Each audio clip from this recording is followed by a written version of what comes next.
it, tearing it, imperative. Then I'm killing this mic no matter where I live. These derelict rappers acting the fool, this embarrassing is flagrant. That's the nature of this entertainment, and we can't even change it. Guilty before arraignment, now the system taints it. But when we speak, they all laugh at us.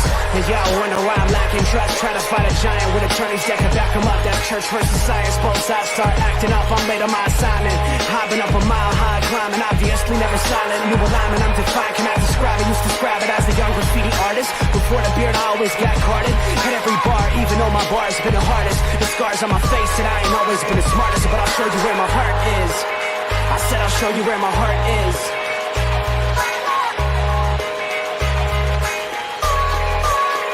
I can show you where my heart's at. See it on my sleeve. Even if the beat stops, my soul will not leave. If I never stood tall, nobody will ever see. I can show you where my heart's at. See it on my sleeve. I can show you where my heart's at. See it on my sleeve. Even if the beat stops, my soul will not leave. If I never stood tall, nobody will ever see. I can show you where my heart's at. See it on my sleeve. I can show you where my... The type of guy that would ride with the breeze. I'm higher than most people. I'm cold and icicle freeze. I'm liking to Mike Tyson. I'm a bison, a beast. I'm hot like Jamaica, like right by the beach. My pops is from a spot where they're fighting for peace. 8 years old out there watching people fight in the streets. All these sirens only make the violence increase. Yeah, we're still not loving police.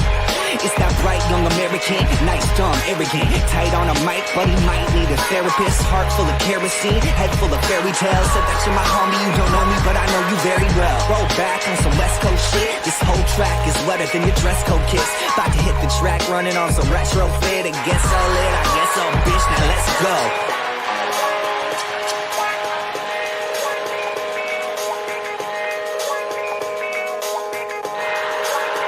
I can show you where my heart's at. See it on my sleeve. Even if the beat stops, my soul will not leave. If I never stood tall, nobody will... Ladies and gentlemen, how are we doing this evening? Sorry. Trying to log into TVs. Avs are about to start. There's all these things going on, and things weren't cooperating. So, apologize. Ready to go. Everybody, it's Tuesday. A little sports nonsense and whiskey. Hang with the fellas. Pinky's back. How are we doing this evening, gentlemen? Robert, Pinky, hello. Freaking tired, boys. Tired. Those late night Nuggets games are no joke. Yeah, they're going to continue too. I know, but and then they win, and I get all pumped up, and yeah, then it's even harder to fall back asleep. Yeah, I didn't go to sleep till after midnight. The game was over before 11. Yeah, well, that happens. That definitely happens. Oh, Knicks Sixers going to overtime. Ooh. Yeah, that game's on TNT. Oh, freaking ESPN would have the Avs game. Bunch of jerks. Yeah, that's why you get cable. I mean, I've got the ESPN package, so you know. Do you just have ESPN Plus, or you have ESPN? No, I have ESPN. Oh yeah, you're good then. Pinky just has ESPN Plus, so he doesn't get anything that's on the main network.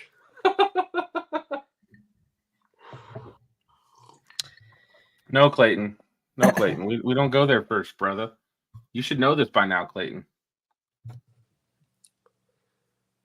Oh, he surprised you. Oh, that is a surprise. Oh, okay. Pulled a fast one on Pinky. I like it, Clayton. Do work, my guy. Yeah. I thought he was going somewhere else. You want to start right there, Clayton? We'll start right there, and we'll get into our stuff. Yeah, he's staying in LA. They're just going to rework his contract, and he's not going anywhere. His amount of endorsements and business stuff that's in LA, it would make no sense for it. It would make basketball sense for him to leave if he wanted to win some more rings. It doesn't make sense for him financially to leave LA. It would also make sense if he truly did still want to play with Bronny to leave LA, because they're not developing him there. Like that's not happening. That's not happening. Rob Pelinka might be the worst GM in the league. That's been said before, and then they won a championship, so he kind of got a pass. But I think he's proven his true worth since then. So the roster construction has been atrocious. But anybody that thinks he's not GMing as well is foolish. He definitely has a very huge say in what that roster construction looks like. So a lot of this is on him. Had he not traded for Anthony Davis for the one ring and kept some of that youth and moved those pieces forward, he might be looking at multiple rings, given some of that talent they had and what they could have done to move that around. But he wanted Anthony Davis. He got Anthony Davis. They got their bubble ring, and now they're gonna have to probably restock the entire roster. But that's gonna be hard to do if you're gonna max out Anthony Davis and LeBron James. Good luck finding legit pieces to surround them with in today's NBA moving forward. You're gonna have to draft that kind of talent and home grow it, like the Nuggets have, like the Timberwolves have, like OKC has, like what San Antonio's about to do. But they don't have time to do that with LeBron. No, they don't, which is why his window's closed. And we'll get into more of that later. But yeah, Clayton, he's staying in LA, my guy. Yeah, he's gonna opt out and force, continue to use his power. Reports are a 3-year, 164 guaranteed. Somewhere in that ballpark. Right. He's going back to LA though. I have I'm not even worried about it. He's going back to LA. Yep. Now, I guess we should talk about that for a moment. And I'm like I said, I might have to step away for a moment when the plumber gets here to fix my water heater. But Robert, you got to watch some of that Nuggets game last night. Dude, that was wild. It was all over the place. So I would say you're probably where I was like 2-3 years ago. You kind of seen the sport, maybe watched it here and there, but really hadn't dived into it. What are some of the things that you noticed watching that game? Dude, that officiating is so inconsistent. I want to throw up. Welcome to the NBA. It's like I to a point I can understand some of the videos now that I see of LeBron getting overly upset about some things. But I also, you still got to keep some composure, but still that officiating is bad. It is so inconsistently, it's wild. And then the Nuggets, man, you got to still work together to get to where you're going. Just seemed like everybody was playing for their own to try and make it a star show. Just watching the calls back and forth were so ugly. So, absolutely insane. But it was a great game to watch, especially with JM sinking that, game-winning shot again, second time the playoffs this year. Amazing. So, Caleb, what do you think? Gonna do NBA now. We just gonna go full bore on it now. Pinky stepped away real quick, so we can do some quick nonsense if you want. I'm down to do that. Yeah, let's back out, because once we start NBA, we're not coming back to the nonsense. That's gonna go full tilt. So if we got a little bit of nonsense, let's pause. Yeah. We gave a snippet of the LeBron James LA situation. We'll pull it back a little bit, and we'll discuss. So nonsense. What do you got, my guy? Give me some. Shogun is finally again all wrapped up from last week. So whenever you all get through that, I'm excited to discuss. I finished Fallout. Amazing show. Loved every second of it. Heard good things. It's violent, not as violent as The Boys, but it definitely is gruesome. But it's awesome. What else? Oh, the Bad Batch series finale tomorrow, and it's over. And then I get busy. So I've got that. I've got Shogun, and there's a Tales of the Empire on Saturday. All the episodes release. Yeah, there's a lot. There's a lot coming out here real quick. I'm be playing some catch up. And I actually believe when I get back next week, I will be going to see Civil War finally. With my wife, so looking forward to finally checking that out. That new Civil War movie, like the actual, yeah. Okay, that looks badass. I'm very excited. Today's America. Mm-hmm. Whoever decided to go out on a limb and put that out right now was brilliant. And I think that one could be definitely worth watching. And feel like it's going to be a little bit of satire on the situation currently involving this country that people are not going to catch on to. Slightly. So yeah, I'm excited. And then the following week, the new Planet of the Apes is out. So very, very intrigued by how that will perform. Yeah, I'm not. I saw the original, and that's pretty much it. The new ones don't appeal to me whatsoever for some reason.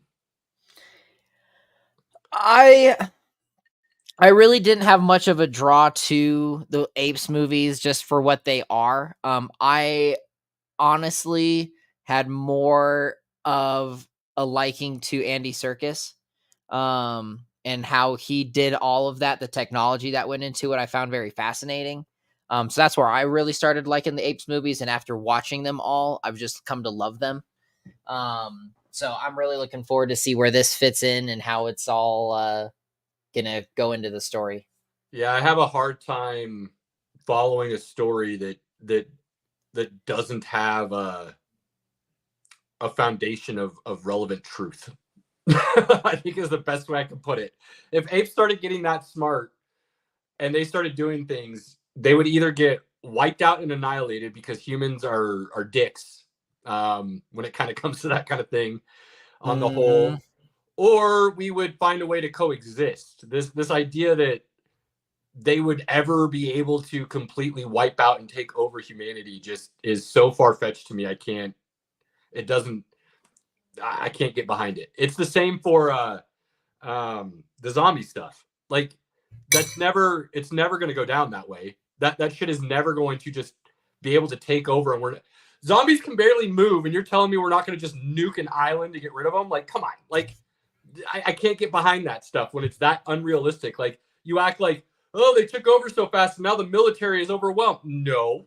Maybe in like 1930, when we didn't have any technology in the military, it would have happened, when people were still riding horses into battle. But definitely not in 2024. So you start putting those things out there. I know there's people that like it and really get into it, but so I can't get behind something that's and people are like, well, you gonna believe in aliens or space movies? Or fuck yeah, man. that stuff seems way more feasible to me than monkeys taking over the earth or zombies and an apocalypse.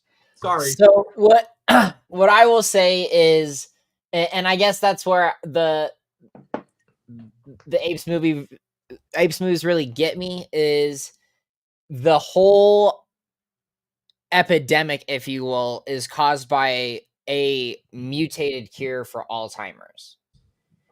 And from there, it's a viral infection that just now overtakes the planet.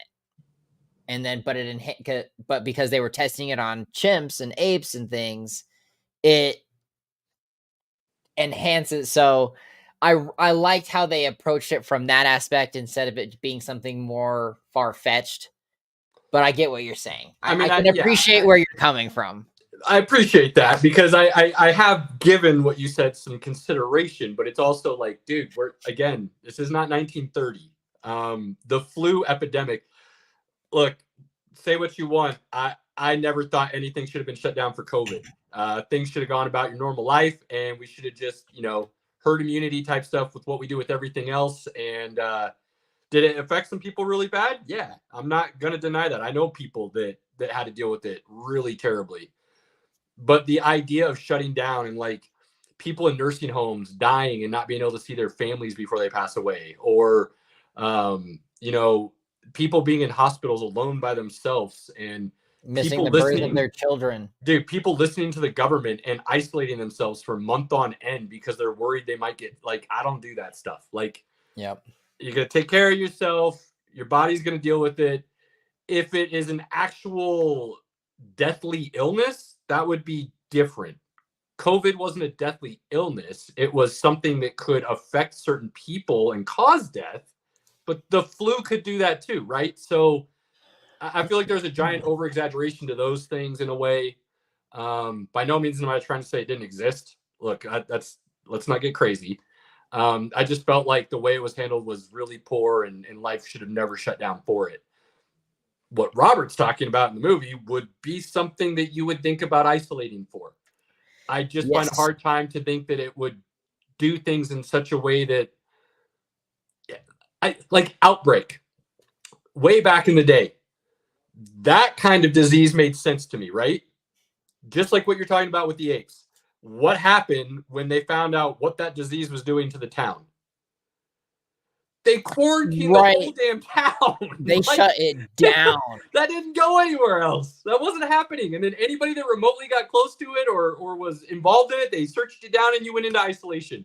The whole world didn't suffer because of it. So, and then they found a cure. And that was in like 1990, right? Like, I think we've come a long way since then. So I have a hard time getting behind that stuff. Sorry, guys. No, hey, I'm not against you on that one in any way. I get where you're coming from. Good. So, but yeah, so that I'm really looking forward to that and how they've done it. So, otherwise that's really all the nonsense that's going on. No Marvel stuff's happening. Really no DC stuff. So we're just hanging right now. Just waiting. Word. Nonsense sports.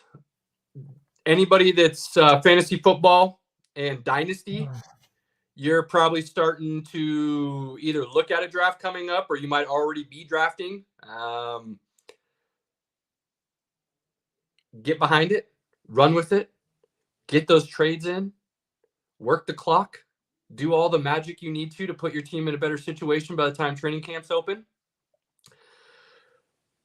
We're going to be talking about the draft here soon. And there was a lot of, I feel like the draft more and more is getting to a place where you see a lot of really smart football picks, but they're not really good fantasy picks. So it's going to make the team better, but it's not necessarily going to be someone you can rely on for consistent scoring within that fantasy realm because they may not just get the touches. And it's going to be interesting to see how the NFL moves forward here over the next couple of years because it seems to be that more and more teams are moving towards the model of depth and consistency and having multiple pieces at their disposal than just those true number one studs. Started with the running back position, obviously, and that's been, hit hard. And then as you start looking at the wide receiver position, it's for fantasy purposes, you could argue that it's getting flooded and diluted a little bit because there are so many good, talented young receivers coming into the league that teams are able to add another one to their already existing one or a 1B. And then those catches and those targets and everything start getting split instead of just that one true workhorse. So there's a lot of that you can find in the draft. And it's a matter of, are you taking a guy because he's going to be consistently getting targets, but not high-end targets? Are you looking for a guy who could boom, but you need somebody else in front of him to either not perform at the highest of their level capacity or an injury? And that's why you're taking somebody to move up. So we'll talk plenty of fantasy as the months go on here, getting closer, but a little nonsense to get you going here. If you're in a dynasty and you're not drafting after the NFL draft and you're waiting until after preseason, fail. The whole point of dynasty is to create something that's more closely akin to the NFL itself, the season, all long. And it just never ends, kind of like the NFL never ends.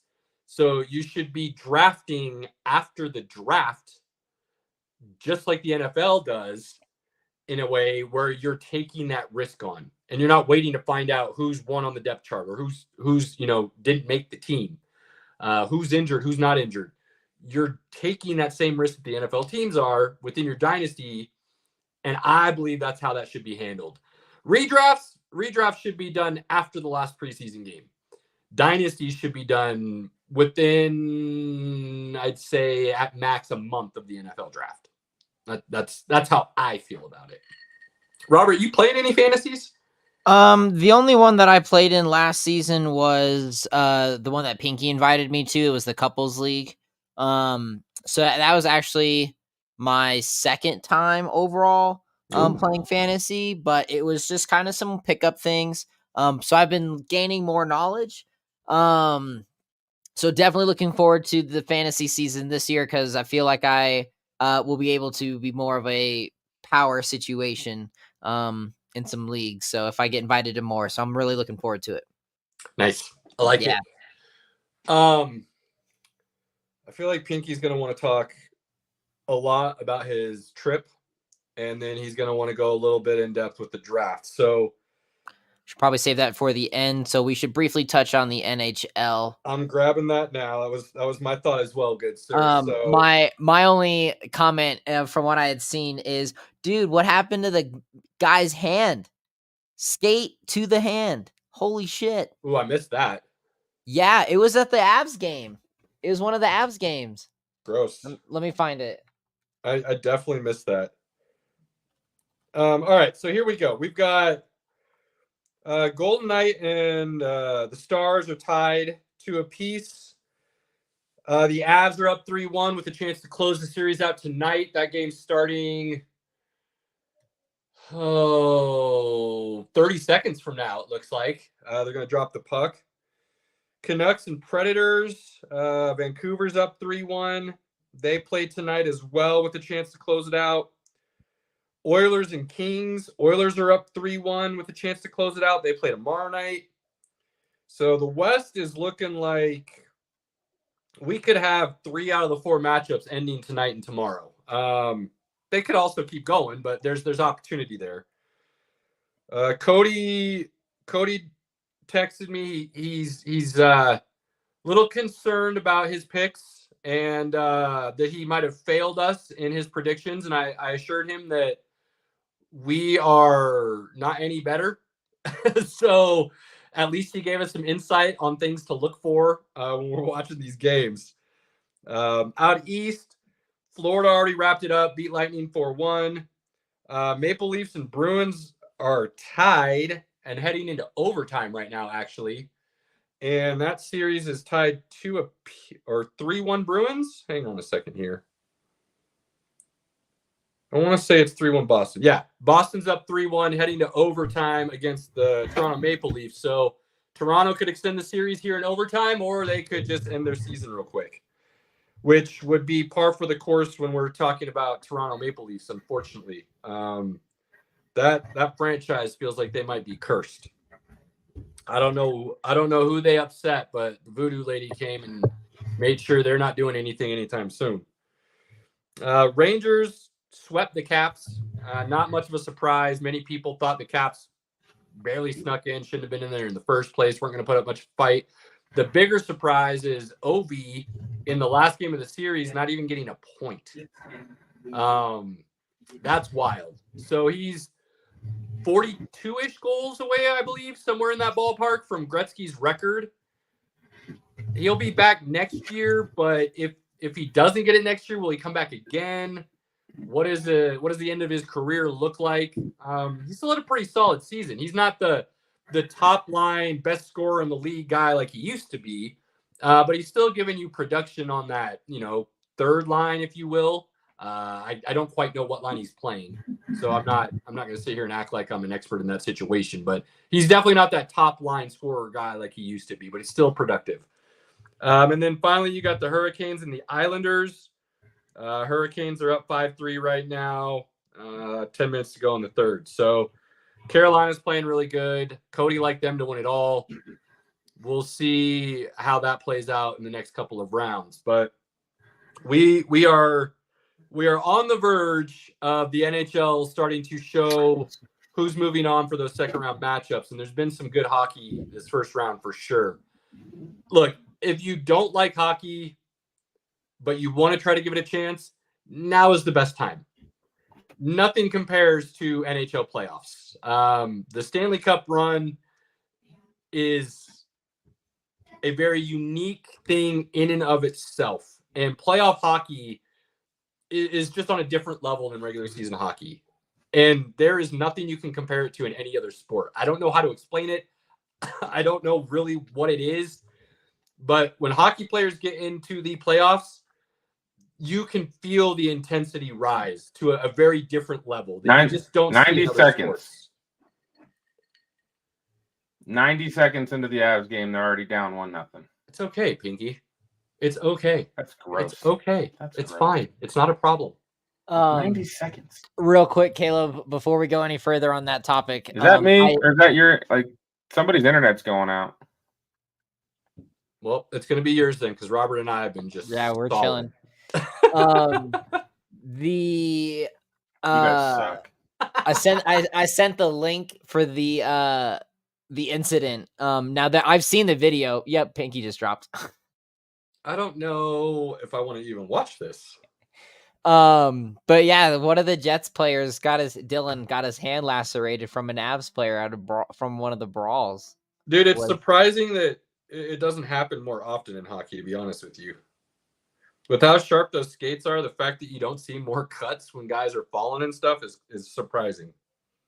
Whew, yuck. So that's where we're sitting with NHL. I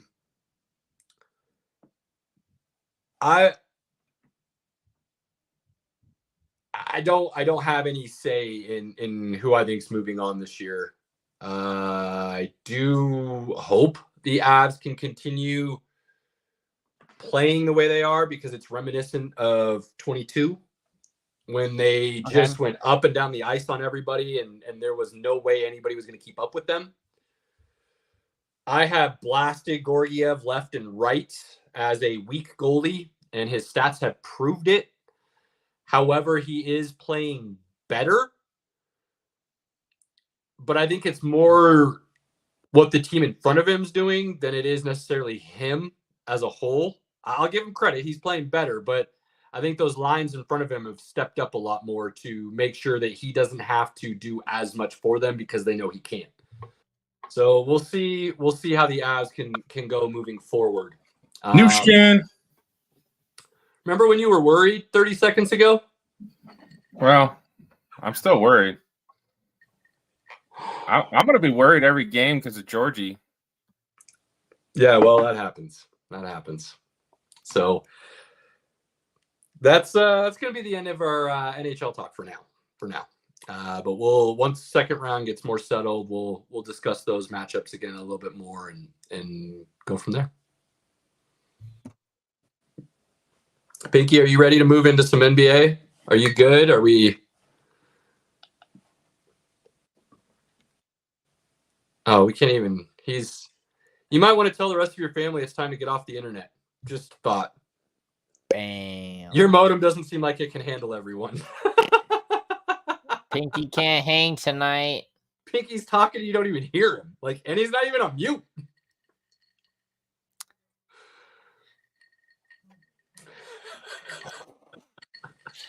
Hello, darkness, my old friend. Yeah, right. I've come to speak with you again. Oh, man. Awesome. Classic movie, by the way. Yes. If you're picking up a soundtrack, if you haven't seen The Graduate, there's something wrong with you and you need to get your stuff together. All-time classic. Go watch The Graduate. Completely. Great movie. Absolutely. Oh, my goodness. Boy, you're going to walk away at that ending. Dustin Hoffman, man. He's such a great actor. As a 19-year-old or something like that, he was when that was made. 1967 was when it came out. Yeah, man, classic. And then that ending. Oh, yeah. You want to sit there and all of a sudden you feel like everything's roses, and then all of a sudden you're like, oh wait, no, it's not. No. Oh, so good. All right, let's move into a little basketball now. Oh, Pinky's dead. We discussed a little bit of LeBron, a little bit of what LA is doing. Look, here's the deal. And I'll come out and say this, and I would be surprised if it weren't true. Now, granted, it's a giant what-if hypothetical. But if the Lakers were on the opposite side of the bracket from the Nuggets in that Western Conference, I truly believe they would have ended up in the Western Conference with the Nugs in that Western Conference Finals. They just unfortunately got a matchup in which they had to play the best team and the team that kind of just matches up with them better than anybody else. The Lakers held the lead in that series 3 times more than the Nuggets did overall minutes. It was like 163 to 58 or something like that. Which is disgusting, honestly. And you see something like that, and you go, damn, the Lakers actually kind of dominated that series and failed. And you could easily look at those numbers and say that. It wouldn't be true. The better team did win. There's a reason the Nuggets won. And if you watch the games, you can point at specific moments and reasons for why Lakers might have been up or the reason the Lakers blew a lead. You could point to not necessarily being the Lakers, but the Nuggets and the way in which they were playing a little too loose, a little lackadaisical.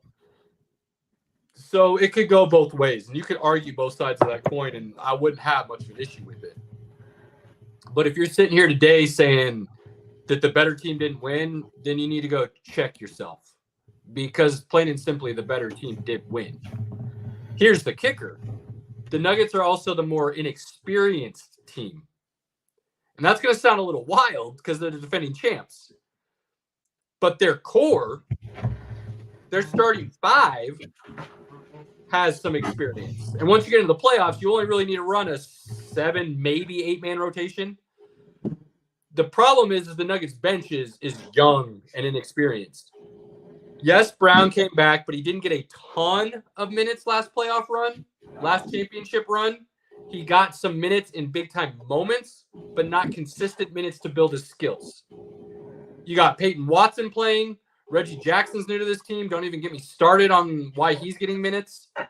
And then the rotation's a little bit different as well, with Bruce Brown not being there. Obviously, there's some other pieces that have left as well, but the core is the same. That starting 5 is the same. We missed Jeff Green a little bit. Well, yeah. Brown, if Bruce Brown and Jeff Green were still here, Reggie Jackson wouldn't be playing at all. But then again, Peyton Watson may not be either. So it's not all bad. It's not all bad.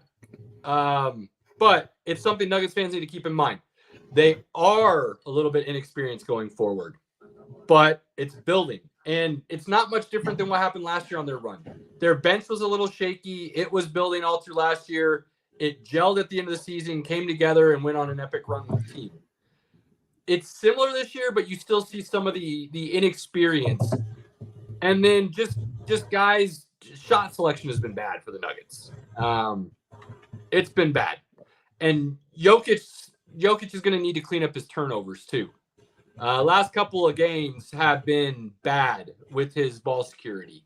So there's a lot that needs to be worked on. Joker needs to be like, just know, hey, bro, just go score. And yeah, if they attack you and somebody's wide open, you want to pass, fine.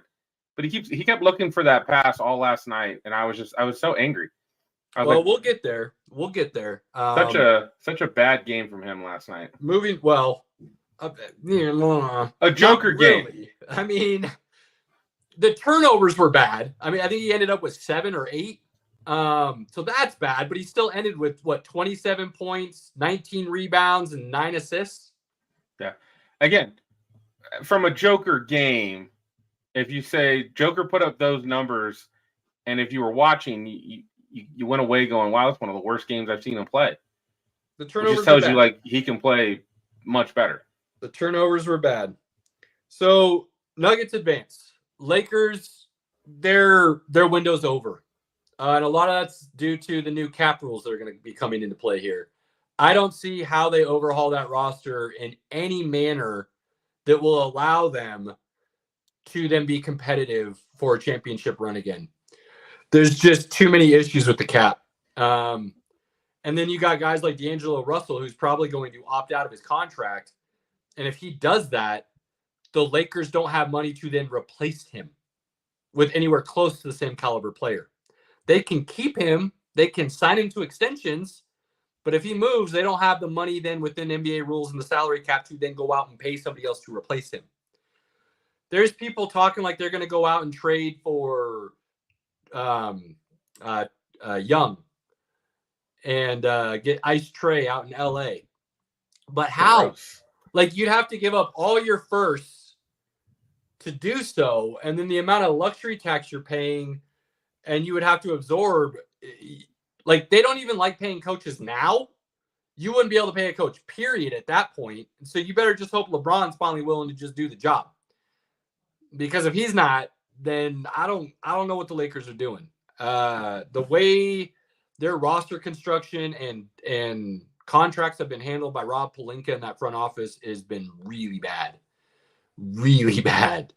So, Lakers fans, I'm sorry. I know you're the Lakers. But I don't see how any of this changes in the next 3 to 5 years if LeBron is still playing. This is kind of like that last part of Kobe's run. Like, once it got to the end and they were holding on and you didn't want to rip the Band-Aid off, but maybe the best thing to do was ripping the Band-Aid off. But they make so much money with LeBron. It's just one of those things. Like, do we want to make money or we want to win championships? You don't got like making money. That's not a question you ask with the LA Lakers. It's not a question you ask with the Boston Celtics. Yeah, they're going to make their money, but they're about winning, period. Those franchises are about winning. They just, look. Are they? Since Dr. Bus died, they've been a franchise in turmoil. And while I really like Jeannie, and I thought she was going to be able to get this taken care of, I get this sense that she's got too many yes people around her. And she also has a hard time saying no. And I don't think she has the same type of charisma that her dad had to be able to talk people into playing in LA for maybe a discount because you're playing in LA. And it's also not the same as it used to be, 20 years ago. It's a global market now. Social media and everything else. Look at Giannis in Milwaukee. That dude's not hurting for endorsements. He's not hurting for TV time. He's not hurting for, a salary and a contract. So the times are a-changing. And the Lakers have not done things correctly in the sense that they have no building block pieces to move forward with. Whereas you look at like what the Celtics did, dude, you don't remember, they're bad for a while. And Danny Ainge took some drastic measures to overhaul that roster and get picks and then make smart selections and build from within, which is what you're going to have to do in the modern NBA. So Nuggets move on. Other series out west, you've got the Mavs and the Clippers. Mavs are going to win that series. And a lot of it's going to have to do with the fact that the guys that LA chose to push all in with are just not there when they pushed all in. And that's a problem. Kawhi played basically all year. More power to him. They found a way to load manage him just enough to where I think he played like 70 games. Like, Kawhi played a lot of games. He played the most games I think he's played since San Antonio. Yeah. So, but out of nowhere, the knee flared up. I mean, the dude's playing, if I remember correctly, basically he's playing with no cartilage in his knees. That's kind of what's going on. So you can get away with it, but it can also flare up really easily, and that's what's happened to him. The swelling and stuff, and they can't get rid of it. He might miss the whole series. And that, what do you do? You're stuck with the contract, right? Like, you have to move forward with them. I think they got another 2 years, maybe another year. I haven't looked at it too hard yet. I will more in the offseason once everything starts. But they went all in with Kawhi. Kawhi told them what he wanted. So then they went all in again to get Paul George to be his running mate. They put good pieces around him. Like, in all honesty, the way LA did it, they have the talent to go forward. and win. But PG and Kawhi have missed so much time And in the most crucial moments that they typically it's miss time in the playoffs. That's right. So it's failed. So I don't see any way that they can come back. I believe tomorrow night is a closeout game. Let me double check here. No, series is tied at 2. Yeah, I thought it was still 2-2. I thought it was 3-2 for some reason. That's my fault. So you got tomorrow night. I would be hard pressed to think that the Mavs don't find a way to win that series. Again, we thought it could go 7, so it's not going to be surprised if it goes back and forth. Look, it's 2-2. We've seen good stuff from both teams. I believe both teams have had blowout games, so it's not crazy to say the Clippers could still win this thing. It's probably going 7. I'd like to see the Mavs win just because I think it's cooler to have Luka keep kind of moving up the ladder, but I don't think the Mavs. I mean, if they make it to the Thunder, man, they're not going to touch the Thunder. You sure about that? I'm pretty sure about that. If the Pelicans were healthy, now let's go to that series. Pelicans got swept. 4 straight games. Oklahoma City moving on. Easy. But, and this is a huge but for New Orleans, obviously, but if Brandon Ingram is healthy and Zion is healthy, I don't know that OKC wins that series. Now, there will be some people that blast me for that, but I don't think you understand how good Would you say New Orleans was when they were fully healthy. It's probably absolutely more competitive. Let's say this. If those two were healthy going into that series and you told me they were going to play every game, I'd have picked the Pelicans in 6. I still take the Thunder, but I like the Thunder. I like the Thunder, but they don't have the type of explosiveness that Zion can. Nobody on the Thunder could guard Zion. Period. End of story. And Brandon Ingram, when he's right, I don't see anybody on OKC that could have guarded him either. So you get 2 on the Pelicans. You only got 1 on the Thunder. SGA is the truth. That dude can play. So nobody on the Pelicans would have been able to stop him. But that's 2-1. And then you want to start looking at those secondaries. McCollum is a solid vet, and he can light it up if you give him the opportunity. Now, OKC's got the Williams boys, but they're a little bit younger, and they're not exactly those straight-up scorers like McCollum is. They got Chet. But Chet matching up against Valanciunas, that could cancel some things out. So it's one of those things where we may never know what the Pelicans' true potential is because they may never see their true potential on the court all at the same time. And that's unfortunate, but it's true. And we all know I love OKC and that talent. I told you at the beginning of the year, they're going to be this year's Sacramento, but more dangerous. And I wouldn't be surprised if they did it a year early, which they did. I also said their coach is the coach of the year because what he did with that. Yes, he was, because of what he did with that young core. He?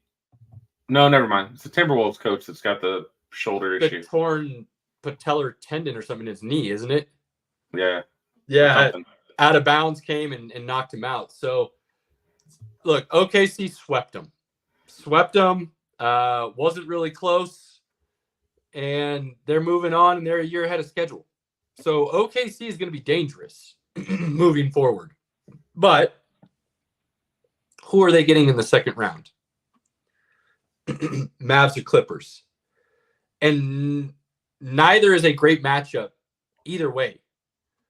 So you could see a really interesting series because OKC is not a great matchup for the Mavs, and the Mavs wouldn't be a great matchup for OKC. LA is the same. The problem with LA is, again, they have to get to that second round and hope all their guys are going to be healthy enough to play.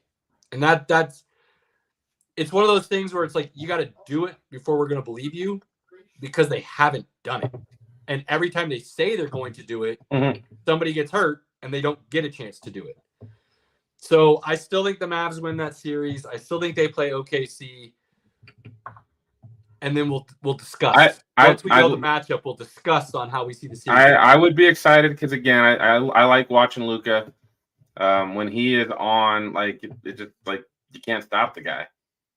I'm going to venture a guess that says it's Mavs and OKC, and early gut reaction would say Mavs in 7. Ooh. Ooh. Ooh. Oh, that would be my early gut reaction. Big E jumped on tonight. What's up, Big E? So, the last one, Robert. What do you know about the Timberwolves and the Suns? What do you know? Not too much. I'm still getting into my basketball groove, man. Who won? I think the Timberwolves did, didn't they? There we go. We got it started. We got it started. Man, seeing the Suns get swept is just like, it just makes me feel so good. It makes me feel so good. What's the beef on the Suns? So many. I mean, hey, 3 years ago, when we were in this dude. So we played the Suns, and we didn't have Jamal Murray or Michael Porter Jr. It was just Joker and a bunch of dudes, and probably didn't have any like business being in the second round. But hey, we won. We got there, and there was this guy in the crowd. He was like Suns in 4, and again, he was right. Suns did sweep the Nuggets, but they didn't have a full squad, and it wasn't like, it wasn't like a big good series because we didn't have a full squad. It was also the year the Suns ended up going to the finals and losing to Giannis and the Bucks, which that squad was more talented overall than the squad they have now. Right.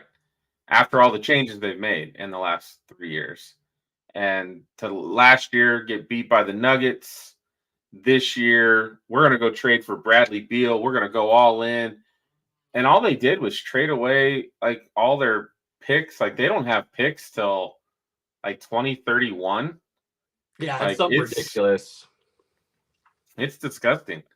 And it's like, why? Like, and again, if these guys were all 22, could you make that case? Like, yeah, they're 22. They're going to be awesome for years. We can draft a couple guys to kind of bring along with them. But Kevin Durant is near the end, or closer to the end. Like, he can still put up 30 on a given night, but if he's not on, even when he is on, I mean, Booker and him scored 70-some points, and they still lost by 20. So, just seeing them like lose in epic fashion, Robert, just feels good to still kind of be like really digging it back in of like, hey guys, you beat us, but you didn't win a ring. You still ain't got a ring, and your window may be more closed than the Lakers. Damn. Oh, it's definitely more closed than the Lakers. Pinky, what did I tell everybody when they made the move for Durant? And then I 1,000 doubled down when they signed Beal. Yeah, you just said it wasn't going to work. I mean, you may have gone into more detail, but that's right. That's the simple way to say it. I like it. For many reasons, it wasn't going to work. You were. What's the word I'm looking for? I'm drawing a blank. I apologize, everybody. You're duplicating the same position 3 times. Booker, Durant, and Beal occupy the same space on the court. There is no difference between the 3 games. 0 difference. You can talk about talent level, but the way in which they play and the space they occupy on the court is all the same. You had no point guard to facilitate the offense, and you wanted Devin Booker to do that. You had no depth bench. So if those 3 were hurt, which they were all year, which is why they were where they were in the standings, you're screwed. On top of all of that, you now, like Pinky just said, have 0 capital to do anything with for the next 5+ years. Okay. And I think they gave Bradley Beal like $200 million or something stupid like that. They took over the contract that he already had. They didn't re-sign him to a new which one. is really bad because he has not been the player that they traded for. Because you've got two guys ahead of him that do the same thing. So why you thought he was going to come in and do it better or the same or along with was foolish. But let's take it a step further. You want to go down the rabbit hole even a little bit more? I gave you the blueprint last year, and people laughed at me. They also laughed at me when I said there's zero chance the Suns are going to win it all, even when the national media was saying it. And then we get a bunch of that keyboard warrior stuff saying, you don't know what you're talking about. You're just some dipshit on a podcast. Like, okay, fine. Robert, Caleb's feelings have been hurt. Let's be honest. I can hear it. Let's be honest. Just because somebody has a job doesn't mean they're good at it. And that's in every profession that's ever existed. There's people who have doctorates, who are practicing medicine, who should not be touching anyone. Like, let's just be real about the situation. So for people out there to think that the GM knows more than somebody sitting on their couch, okay, generally speaking, I could probably get behind that. But if you do even a little bit of research, you're not that far behind what the GM is doing. Okay? Like, let's just be honest here. And there's a lot of people in decision-making positions in all of professional sports who are really bad at their jobs and shouldn't have them. But because this good old boy system has been in effect since the beginning of time with all of these professional sports, they're allowed to just recycle each other over and over again. So when you get those situations, it's bad. Now, here's the kick with all of this, though. The Suns are not in this position because of their GM. The Suns are in this position because their owner was forced to sell because he was a racist POS, okay? And the new owner came in and thought he was smarter than everybody else and wanted to make a giant splash and ruin the team. And now the Suns are going to be in hell for at least a decade. Suns fans, I'm sorry, but that's where you're at. I don't quite fault the guy for wanting to make a splash. If you've been to Phoenix and you know where they put the arena and the Cardinal Stadium, it's on the side of town nobody wants to go to, which makes no sense. It's on, like, I want to say it's on the western side of town. Yeah, but that's everything's football, on dude. The eastern side. That's football. Well, the Suns arena is down there too. No, the Suns arena is right downtown Phoenix, right across the street, basically from the baseball field. All right downtown. They have plenty of fandom. Plenty of fandom. He ruined. They were in the finals. He bought the team, traded for Kevin Durant, and completely devastated any chemistry they had, along with half of their depth. So they were already thin. Then he turned around and wanted another splash play, brought in Beal, a redundancy. That's the word I was looking for. Having all three of them is a redundancy on the team. And it caused them issues. Write that down, Robert. So, again, I'm going to say, I gave you the blueprint how to beat them last year. It's let the stars go off for 30 or 40. Let Durant, let Booker, let Beal all go 30. All of them. Here's the problem. That's all that's going to score because you can shut down the rest of their pieces because they're nobodies. So if you have even a decent defensive team, let those guys get theirs. They're only scoring 90. Say their bench, you let the bench get another 15 to 20. You can beat a team at 110 if you're just running up and down the court. Especially a team that can't play defense. Exactly. They can't play defense. So it's a shoot 'em out game. You can easily shoot them out. Easily. And Minnesota didn't just shoot them out. Minnesota shut them down. So, and Minnesota's a good team. And they're a good defensive team. So Phoenix didn't have a chance. And Phoenix is done for at least a decade. And I will be amazed at this point if this owner ever figures it out. So Phoenix, sorry. I got some more bad news coming. Devin Booker is not staying. Kevin Durant is not going to stay. Which is fine. But then they don't have that's fine, anything. But here's the problem. They're not going to trade them and acquire. These guys are going to leave in free agency. So you're not even going to be able to get something out of nothing. You're going to get nothing out of nothing. Can you imagine how bad they're going to be for so long? It's going to be amazing. It's mind blown. And I I'm don't very understand curious to get how- into this now. I don't even understand how somebody that can make money the way he did to become a billionaire and acquire a team can then turn around and make such terrible decisions when it comes to Like Robert building a team. I don't get it. I don't understand how these supposedly really intelligent men are so stupid at this stuff. I had Pinky Jr. hanging out with me watching the Nuggets game last night, which I truly cherish those moments when he's there and we're both fist bumping every Nugget, 3-pointer and just that just having that passion just really warms my heart. Absolutely. But we were talking about the Suns and he was like, Dad, I'll be 26 years old. He's 19. He's like, I'll be 26 years old by the time they have a first round pick. Damn. I was like, oh yeah, damn. You will be. You be old. Damn. So don't say that. I'm 20. I'm gonna be 28 this year, Pinky. Welcome to being old, brother. My ass is 40 and I still feel like I'm an immature 16-year-old. Everybody says I'm much younger than I look. Dude, I'm not old. I'm not anywhere close to old. I don't care what anybody says about my age. I am far from and I'm almost in the best shape of my life. You're doing work these last couple of years, my guy. More power. Cheers, Pinky, because you put in the work. Yeah. Yesterday's workout almost killed me. And quick tangent. Now, Pinky, I mean, I also have a workout room at my complex now, but hey, there's a pool and hot tub you get to enjoy after those workouts. So, Like Robert, get the beers. I'll meet you at the pool. Let's go. Done.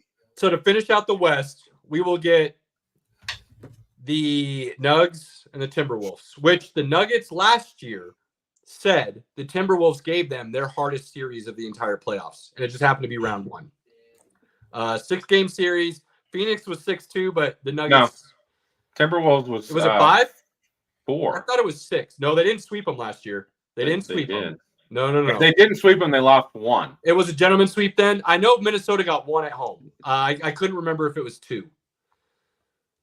We only lost 4 games the whole time. We lost 1 to Miami.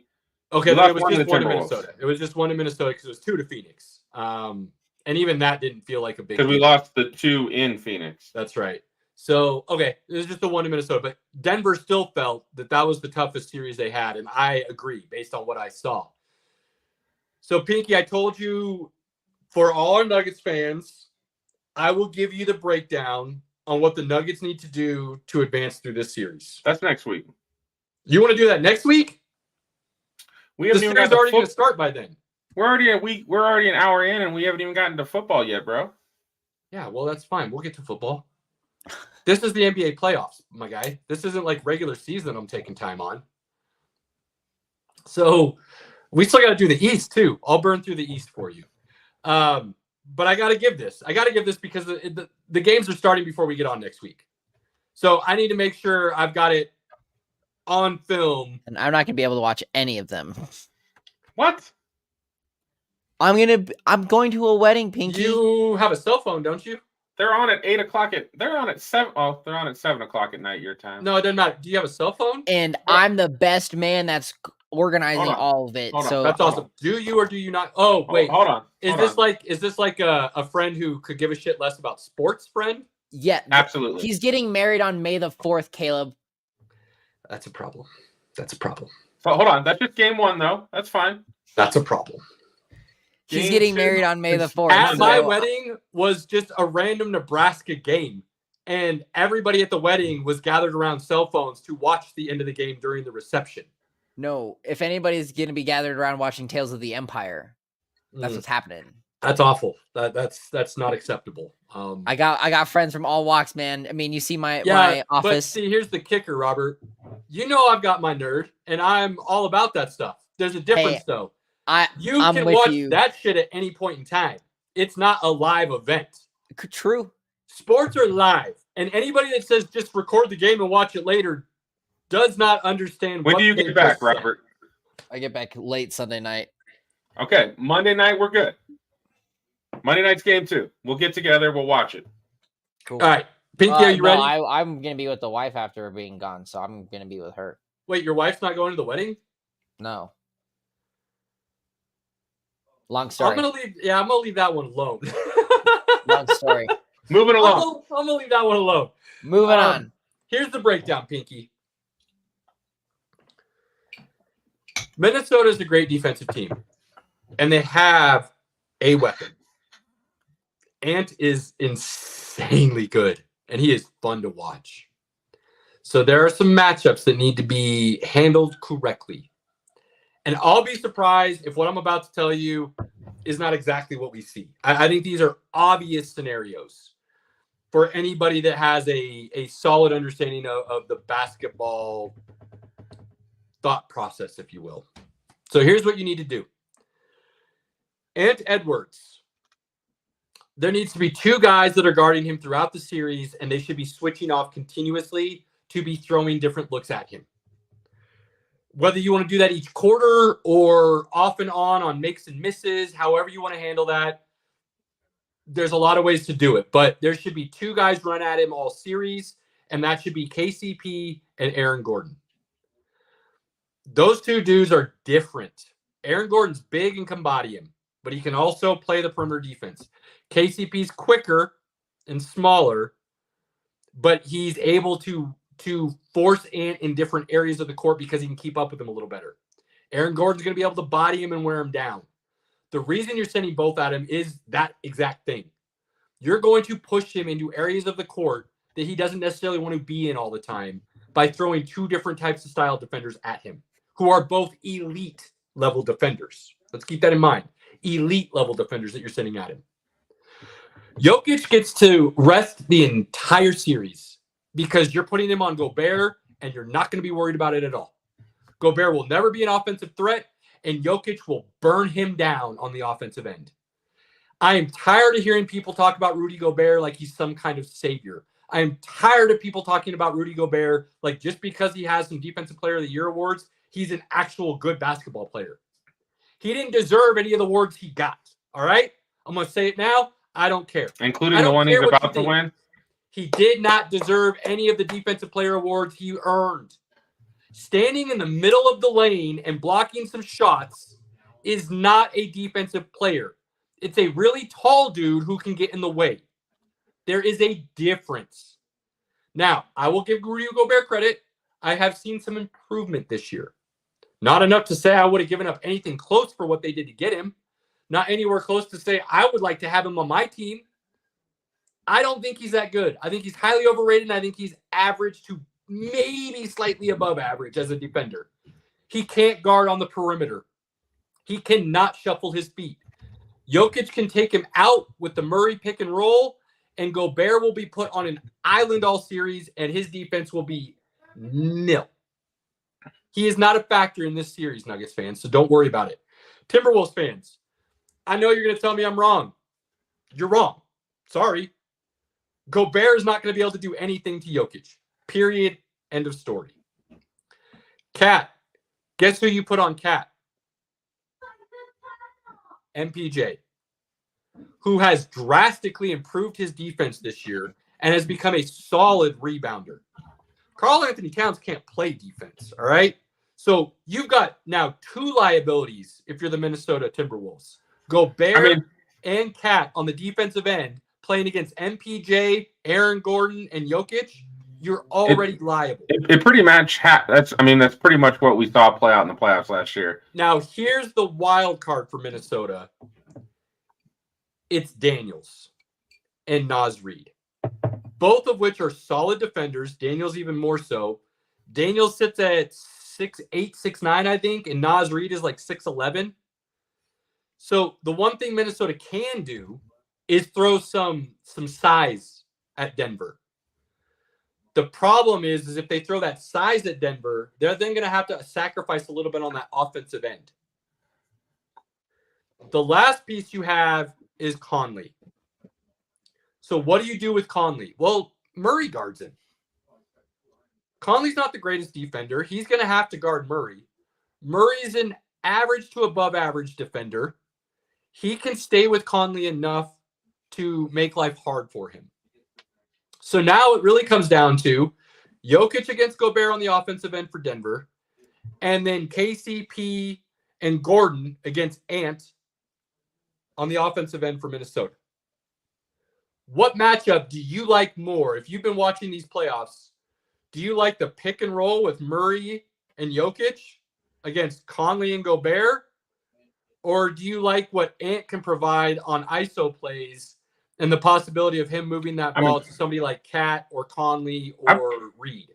I'm pretty confident Ant averaged 30 points a game in the last playoffs against the Nuggets, but that's not what did them in. What did them in is they couldn't get the rest of their guys to score consistently, whereas they couldn't play defense on the Nuggets all game. Exactly. So exactly. The Nuggets wore them down. What do I always say, Pinky, is an okay scenario, if you want to allow it, is to let the star score. You don't have to shut down the star. In fact, it's foolish to even think about trying to make that part of your game plan. Play the solid defense on him like you would any other time, and find a focus on how you shut down the rest of the team. What happened all series in the Lakers series? When LeBron would try to take over. We were fine. Everybody went cold.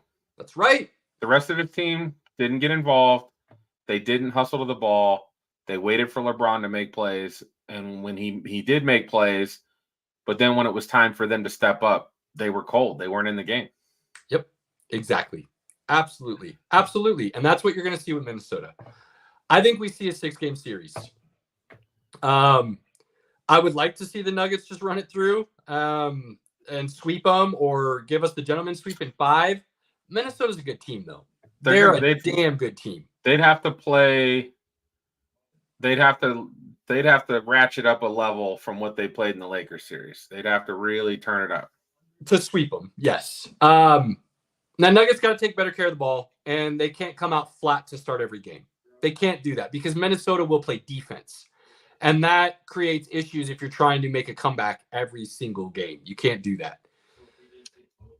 But Nuggets just need to play their game. That all being said, the giant kicker is the fact that Minnesota has a giant, glaring, huge liability on both sides of the court in this matchup. And that's Gobert. Plain and simple. The Nuggets don't have that issue. The Timberwolves are going to have to make sure they cover and guard every single person on the Nuggets, or you will get burned. Gordon went off for 29 and 15 or something like that one game against the Lakers. MPJ last night had like 28 and 10. Okay? You want to shut down Jokic and Murray? Go right ahead. They're going to get 30, 10, and 5, 30, 10, and 5. And I'm waiting for us to unleash Aaron Gordon and tell him to go play bully ball. Well, and that's what you're going to see this series. I truly believe we played a lot of finesse ball against the Lakers. The Nuggets played a lot of finesse ball against the Lakers, and I called them out a couple times for that through our group chat. They won't do that against Minnesota. It just won't happen because Minnesota won't play that way. So the Nuggets won't play that way. So I don't feel this is an issue. And I'll be honest. I'll be perfectly honest. If Gobert wasn't on that team and they were running Naz Reid and McDaniels in the rotation, I would feel a lot more concerned than I would with Gobert being in there. So, look, I'm still blown away that there's this faction on social media and throughout the basketball world that thinks Gobert is some kind of talented basketball player. He's not, guys. He is not a talented basketball player. And don't come at me like, well, you couldn't play in the NBA. No shit, okay? Like, duh. I'm not saying that. I'm comparing him to his peers. And if you look at his talent level to his peers' talent level, all Gobert does is have really good height. He doesn't shoot. He doesn't dribble. He barely rebounds these days, it feels like. And the only reason he does get rebounds is, again, because he's really tall. His footwork is terrible. Like, I can go on with the things that this guy does not do. on a high NBA level. Joker usually puts up 30 on Gobert. Like, and that just happens. Now he puts up 30 against most people as well, right. So it's like not saying anything. But if you're supposed to be the best defensive player in the league, you could see Joker hesitate a couple times against Anthony Davis. There were times he hesitated. Yeah, exactly. Anthony Davis is a talented basketball player. All right, tell us about the East, Caleb. So there's the breakdown. Nuggets fans feel good. You have the advantages, and I don't see how they don't take advantage of them. Out East, I am looking now because I want to know who won this overtime game. 76ers. They did. All right, so we'll start there. Knicks lead the series 3-2. The Knicks have looked like the much better team. Although now, if Embiid was healthy, like actually healthy, this would look different. But if they didn't allow the Knicks, if there wasn't horrible officiating at the end of that game 2, Sixers are 3-2 right now. No, not doing that because I already told you, I broke it down. The very first foul on that play was Maxey running into the lane and tossing Hart out of the way. The very first thing that happened in that play was an offensive foul. So I don't want to hear anything from the Philly fans about how Maxey then got bum rushed in the corner, okay? Yeah, he did get fouled, but he fouled somebody to even get open to get the ball, okay? So hey, it works for LeBron. It works for LeBron James. It should work for them too. Maxey's not LeBron, okay? So I don't want to hear it. I don't want to hear it. And if we want to take it a step further, the NBA officiating, if you're an NBA fan, you should already know it's going to be wildly inconsistent and it's not going to make any sense. So at least you can tell, for the most part, like they do let both sides play. But then, depending on who's playing, those inconsistencies come up. We saw it in the Nuggets game. Jamal Murray, he's got his perfect and one. They wave it off, foul on the floor, no and one, no points, side out. What? LeBron comes down later, does the same exact thing, and it's 2 points counted, go to the free throw line. Same thing. Like, it's just that inconsistency that makes no sense at all. Like, most of the announcers will tell you, like, they have no idea what a foul is. Well, like, this whole, like, the announcers are having a field day right now with this marginal contact bullshit that the NBA introduced out of nowhere once the playoffs. You made a fair point last night. I hadn't heard marginal contact until these playoffs started. You made a fair point. The Nuggets got a marginal contact call in the first game. The Lakers got one last night. And again, when they showed the replay, somebody was like, Anthony Davis is hitting him in the back. That's a foul. He's grabbing him there. That's a foul. He does get all ball, but then he smacks them all in the face. That's a foul. So he's got 3 fouls on the same play, and they wipe all of them out because they were marginal. I don't understand marginal contact. That means there was contact. Was it a foul or not? Like, I don't need to hear marginal. Like, but there's no marginal contact on LeBron. Yeah. Well, people want to say this, and they want to say he's LaFlop and this and that. He's not. Like, you hate greatness, and that you chose to hate greatness. I don't know why. I think most of the hate for LeBron, and we'll talk about this later. I'll just say it real quick. I think it all stems back to his decision. I truly believe that decision caused him to be a villain. Before that, there was zero LeBron hate. Nah, man, his whining for every single time he's barely touched is infuriating. He's done that his whole career. I know. Nobody hated it, though, until he made the decision. I've always hated it. Whenever I watch his games, like, that's what I see when I watch him. Like, greatness. I don't think he would have the hate he has today if the decision was done differently. And again, I think him and his team and Rich Paul and everybody else involved handled that as poorly as you possibly can. I absolutely agree with that. I think we've discussed that was they did that really wrong. On top of that, though, because great cause. It was a great cause. It was a great reason to do it. Just didn't perform it the right way. It was the right decision too.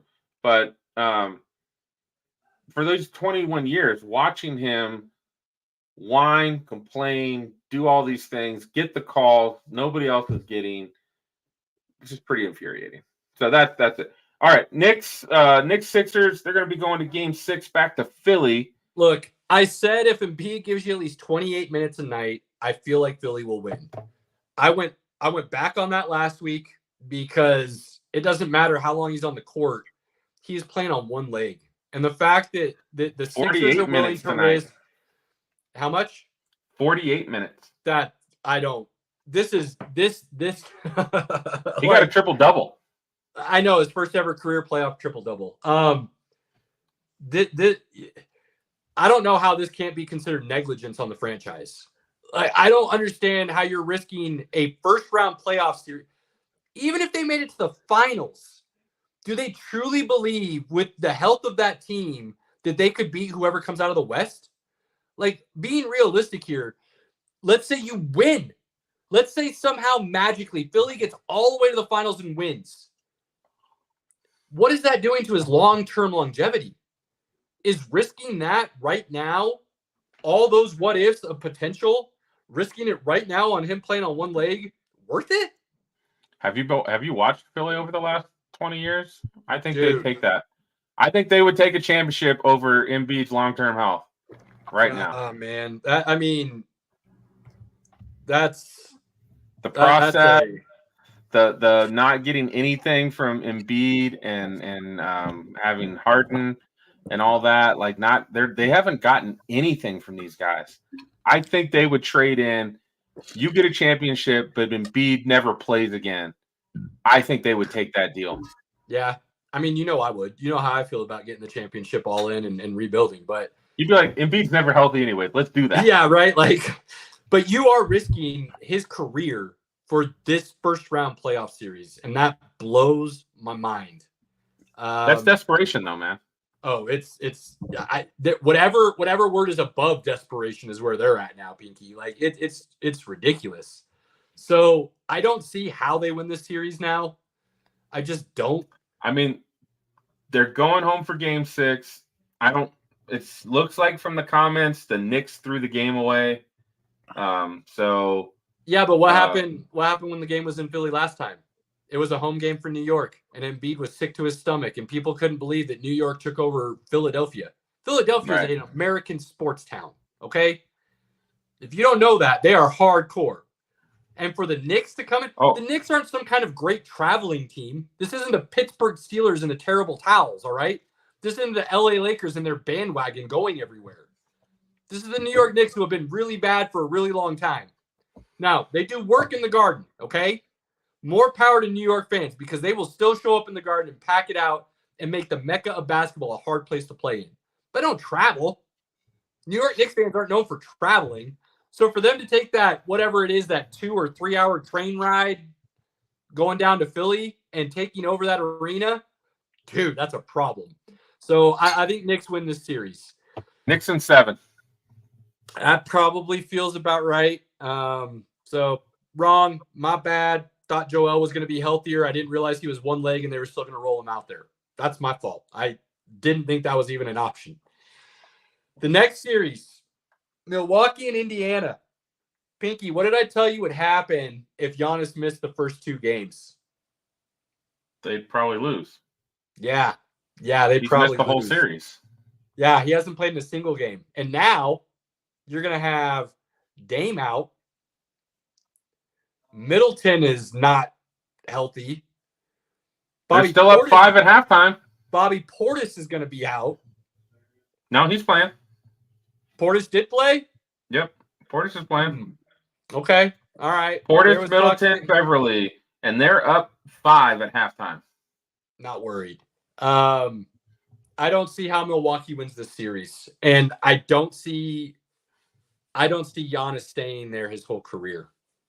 Because I don't think he trusts the organization anymore. After the offseason acquirement of Dame, I am starting to get on the theory that Giannis didn't want Dame to begin with, and that was a front office move rather than a player conversation move, which is bad on so many fronts. I won't even get into it right now. Dame obviously didn't want to be in Milwaukee, but he's a true professional and he's going to do what he's got to do.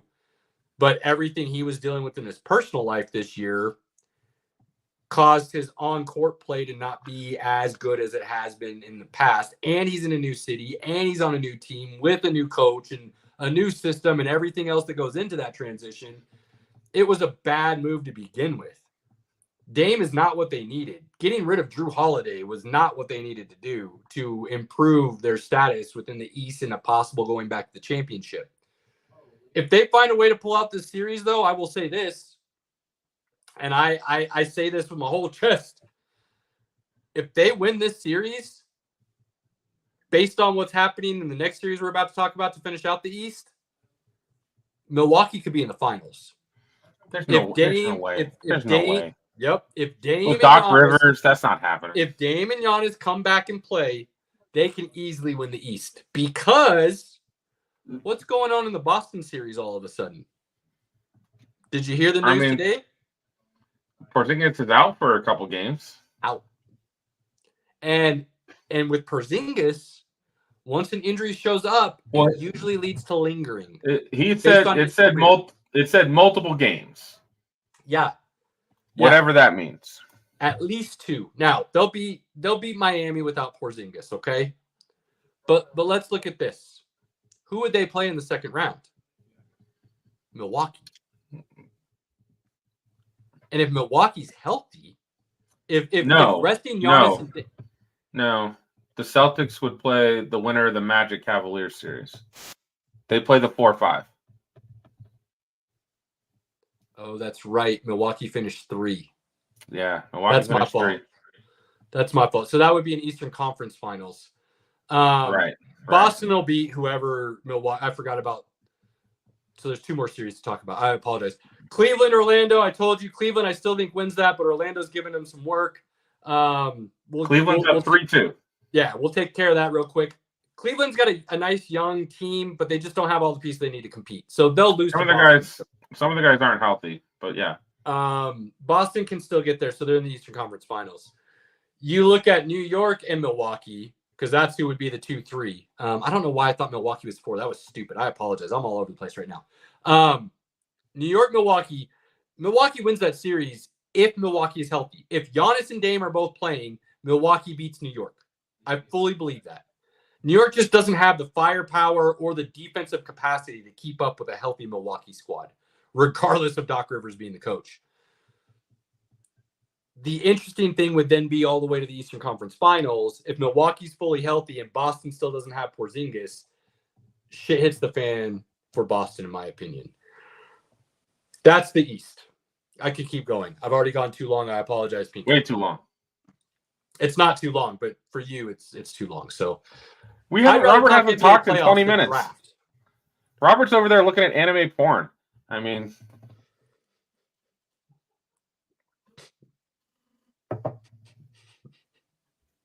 you like that? You like that? Yeah, Robert likes it.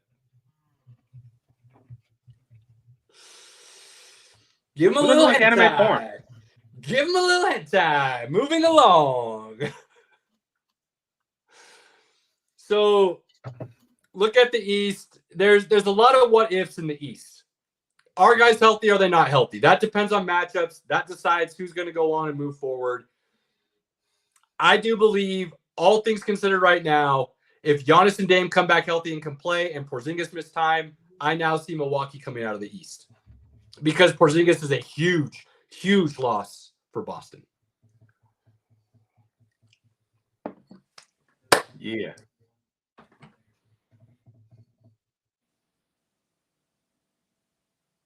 You ready? Go ahead. I'm always ready, buddy. I'm always ready. You got your NFL. What do you want to hear? What do you want to do? Give a quick synopsis. Give a quick recap of your weekend, and then we'll move into some tearing down of situations of people that drafted. You want some story time? Do a little story time. So, Detroit was fun, fellas. Detroit was fun.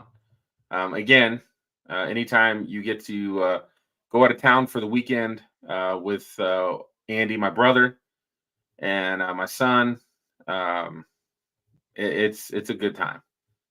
No drama, no worries, just living life and having fun. Detroit was cool, man. We got in Wednesday, flight was fine. It's about a 3-hour flight, and doesn't quite feel like it. Real cool. Plus, you gain 2 hours time wise, so it was about 5 o'clock by the time we got into Detroit. We actually just went to a local dive bar by our hotel. There wasn't quite a walkway, so we had to walk across railroad tracks and through brush, and it maybe wasn't the safest, but this dive bar was awesome. We watched the Heat Celtics game there, which the Heat won, which was hilarious. The waitresses were trying to get me drunk. They did a good job. The Long Islands there were awfully strong. I don't know if they were doing that on purpose, but they were strong. They hit the spot. We had a fantastic time there. Like I'd go back there. No problem. The prices were good. Prices like burger and fries was like $12. The Long Islands were like $10. The beers, there was a special on beers. We were having these beers for like $4. I mean, my tab. I think the Schlitz up there in Detroit. No, I did try this like fruit ale that was delicious, and it was 7.5% too. Oh, you're drinking real beer, not piss water. It was good for you. No. That you want to drink the water there, Caleb. Let's be real. Right. Oh, you definitely don't drink the water there. No, it was mainly bottled water. That's hard for people from Colorado to understand too. No, you taste the water and you'll understand it.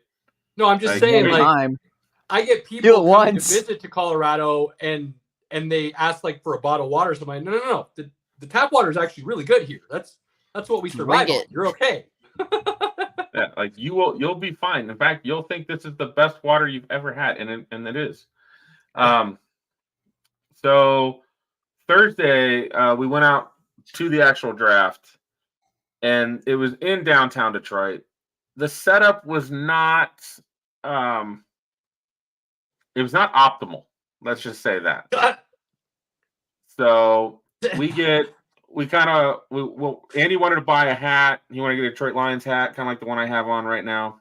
Ugh, I would need one of those hats. They're hot. They're nice. I need one. They're on NFL Shop or Fanatics. But so we get down there. He buys a hat, kind of check out things. Oh, I should say, before we headed down there, we did the only Detroit, like, we kept asking people, hey, like the guy on the airplane that I was sitting next to, the guy Andy was sitting next to, like what's the thing to do in Detroit? What should we make sure we do? What food should we eat before we go? And most people wouldn't really give us an answer. I think one person told Andy, like, yeah, don't get shot. Like we were just like, dude, okay. I love big boys. That's where I go. We were like, okay, where do we go? Chili dogs are a big thing in Detroit, aren't they? So the guy I sat next to on the airplane, which I've got him hooked up on Instagram. He's a Detroit Lions season ticket holder. Okay. Nice. He has 8 seats. So he was like, if you guys want to come to a game, let me know. I'll sell you, sell you my tickets. 8 seats? I'm going to Michigan this fall. It's happening. He's probably not going to have 8 seats after they raise them ticket prices this year, right? No. Well, so his tickets last year for the season for all 8 was $8,000. Yeah, that's what I'm saying. Like, and then they announced that they're going to screw their fans over and jack everything up. His new prices, $22,000. Dude, that's gross. $14,000. That's a yucky ownership, dude. All that says is you are that's like a an yucky 80% ownership. increase. He has 4 suite club level tickets, and he has 4 like lower bowl tickets. Dang, man. So definitely have to talk to for a him. living. Can I go work with him? Yeah. And he lives in California. So really nice guy. But he was like, you got to go to Lafayette, Coney Island, and get their chili dogs. Yep. And he said, right next door is American Coney Island. That's what I was just gonna ask. Okay. Yep. I know he's exactly what you're talking about. He's like, you can't go, but I know what you're talking about. You can't go there. You got to go to Lafayette. And I find out that that's like a thing. Like you either are one or the Lafayette other. or you are American. like one or the other. Because we actually ran in a moment. I'll tell you about what we did on Friday, but so we did Lafayette Coney. This was like the most. Have you guys been to the Skirted Heifer? Yeah. And you know how tiny Great it is? place. Yeah. And you've got this little tiny table, and there's people in line around you while you're trying to eat your burger. Yeah, Dude, this that's is like a those sit are where down. the This best is a food walk is, in and man. order and walk out and eat it kind of Where the establishment. best food is, hands So, down. That's basically what this place is. There's like this long table in the middle. There's a couple side tables. We ended up like getting in line, and as soon as we're getting in line, the people right there were leaving. So I was like, hey, will they take your order here, or you have to do it up front? And they're like, no, they'll get your order here at the table. So we sit down at the table, and it's like there's a line behind us. There's a line on the other side of us. It's packed in this place. Poor Andy, like I don't know why, but I took my white Lions jersey off, put it on my chair. No. I put my hoodie over the white jersey so nothing would happen. Andy did reverse. He took his hoodie, put it on the chair, and then put his white jersey over the chair. And you can imagine what happened to his nice white jersey before we left that place. Well, he can say he was in Detroit. Someone walking behind him got some chili on his white jersey. Oof. So Oof. we ordered 2 dogs and an order of chili fries. I think the bill for me and Pinky Jr. was like $40. It was delicious. Nothing amazing that would make me go, oh my God, this is the greatest thing ever. But it was good. But so again, I felt like it's something you could make at home. You're saying it's Detroit's in and out is what you're telling me. Okay. Right. Yeah.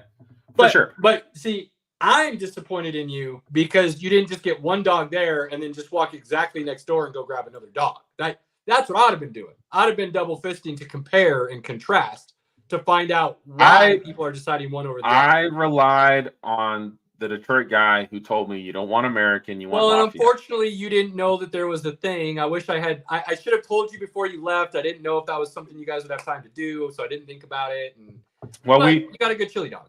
We really wanted to go to Mom's Spaghetti, M&M's restaurant, but they don't open till 4, and that was just a big hassle to try to get there later. And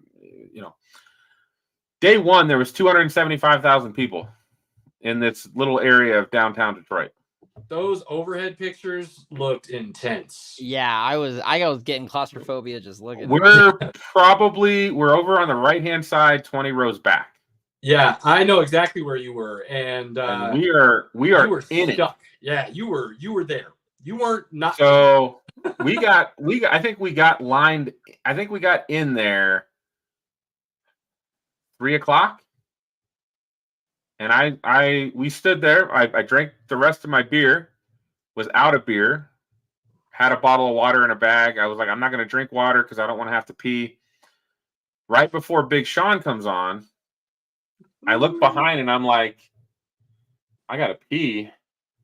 And it's weighing that, like, how bad do I want to run through this massive humanity leaving to go to the bathroom and then having to come back?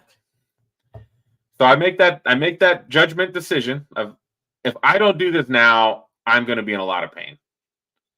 And at that point, you got to make a decision of, like, am I just going to pee myself, or do I leave and not come back? Is kind of what you got to make that decision.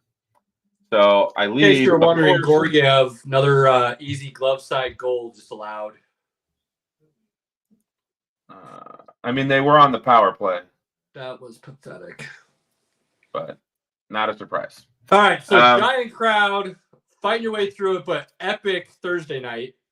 So once Big Sean plays, then we still had another hour till the draft got moving. But when Goodell comes out and he's got Barry Sanders and Calvin Johnson and Eminem, we are going nuts. We are having a blast. Yeah, did he even really get booed? Like I feel like he got Detroit. he got booed, but was it real? Like, that wasn't a real boo. I feel like Detroit kind of missed their opportunity because they were so awestruck by what they were seeing on the stage. Well, and it's funny. So at one point, like, you see Barry Sanders and Calvin Johnson throwing up their hands, like, boo, boo. And I don't know. It sounded loud. I was booing. I boo Roger Goodell, and then I hope to take a picture with him later all the time. Right. But it was so crazy, and by this time it was super packed. I will say I made good friends with everyone around us. You always do. We were chatting. I had a very nice couple who loves Michigan, and they had Michigan Wolverine jerseys on. The one girl wanted JJ McCarthy to go anywhere but Minnesota. She was just like, "Come on, JJ." And that's all she wanted to do. She just wanted to see JJ get drafted, and she was out. Like, that's it. That's what she wanted. Kind of found out her husband is a Broncos fan somehow. And he was like, "Wait, you've got a Broncos hat. I wore my Broncos hat Thursday night. You got a Lions jersey. What's going on? How's this? What's happening here?"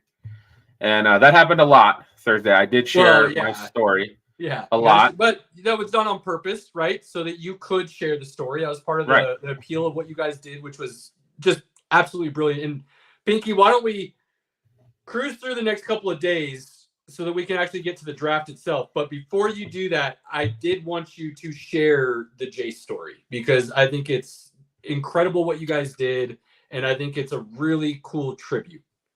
So I had a pretty cool friend that I had worked with in my early 20s when I worked at Ford Credit Motor Company.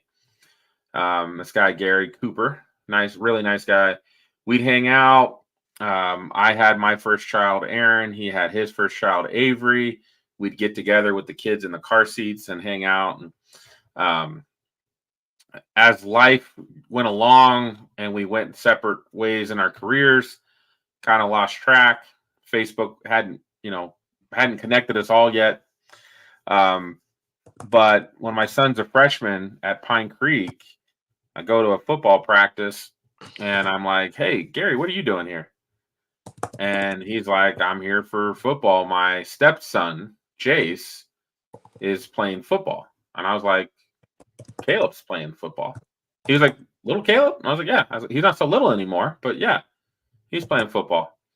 So the boys actually became good friends, and we kind of have kept in touch. The boys have kept in touch. They went to school all 4 years together. And oh wow, who made that take? Don't keep talking. I got you. That's a really bad take. So we the boys graduated high school, and unfortunately, Jason ended up in a car accident and passed away 2 weeks after graduation. And Jason was a big, fun-loving kid. When we went to his funeral, man, there were so many people there. Like, this church was packed out. Parking lot was overrun. Like, he absolutely touched a lot of kids' lives, and they all had the same story. Like, he'd be there to talk to them. He'd be there to help them. He'd be there whenever they needed it. Just a really good kid. And it sucks when bad things happen to good people, right? And he was such a big Detroit Lions fan, like big Detroit Lions fan. And Gary was a Detroit Lions fan, so they matched up really well together as he became part of the family. And Gary even wore a Stafford jersey to the funeral, and it just felt right. Like, it felt right, because if you watched anything, he was wearing Dodger blue or Lion blue. Like, he was always in one of those two teams jerseys. So we kind of thought about it, and I decided with Caleb that, hey, if we're gonna go to Detroit, I wasn't too keen on going to Detroit, but Anthony, we got to go to Detroit.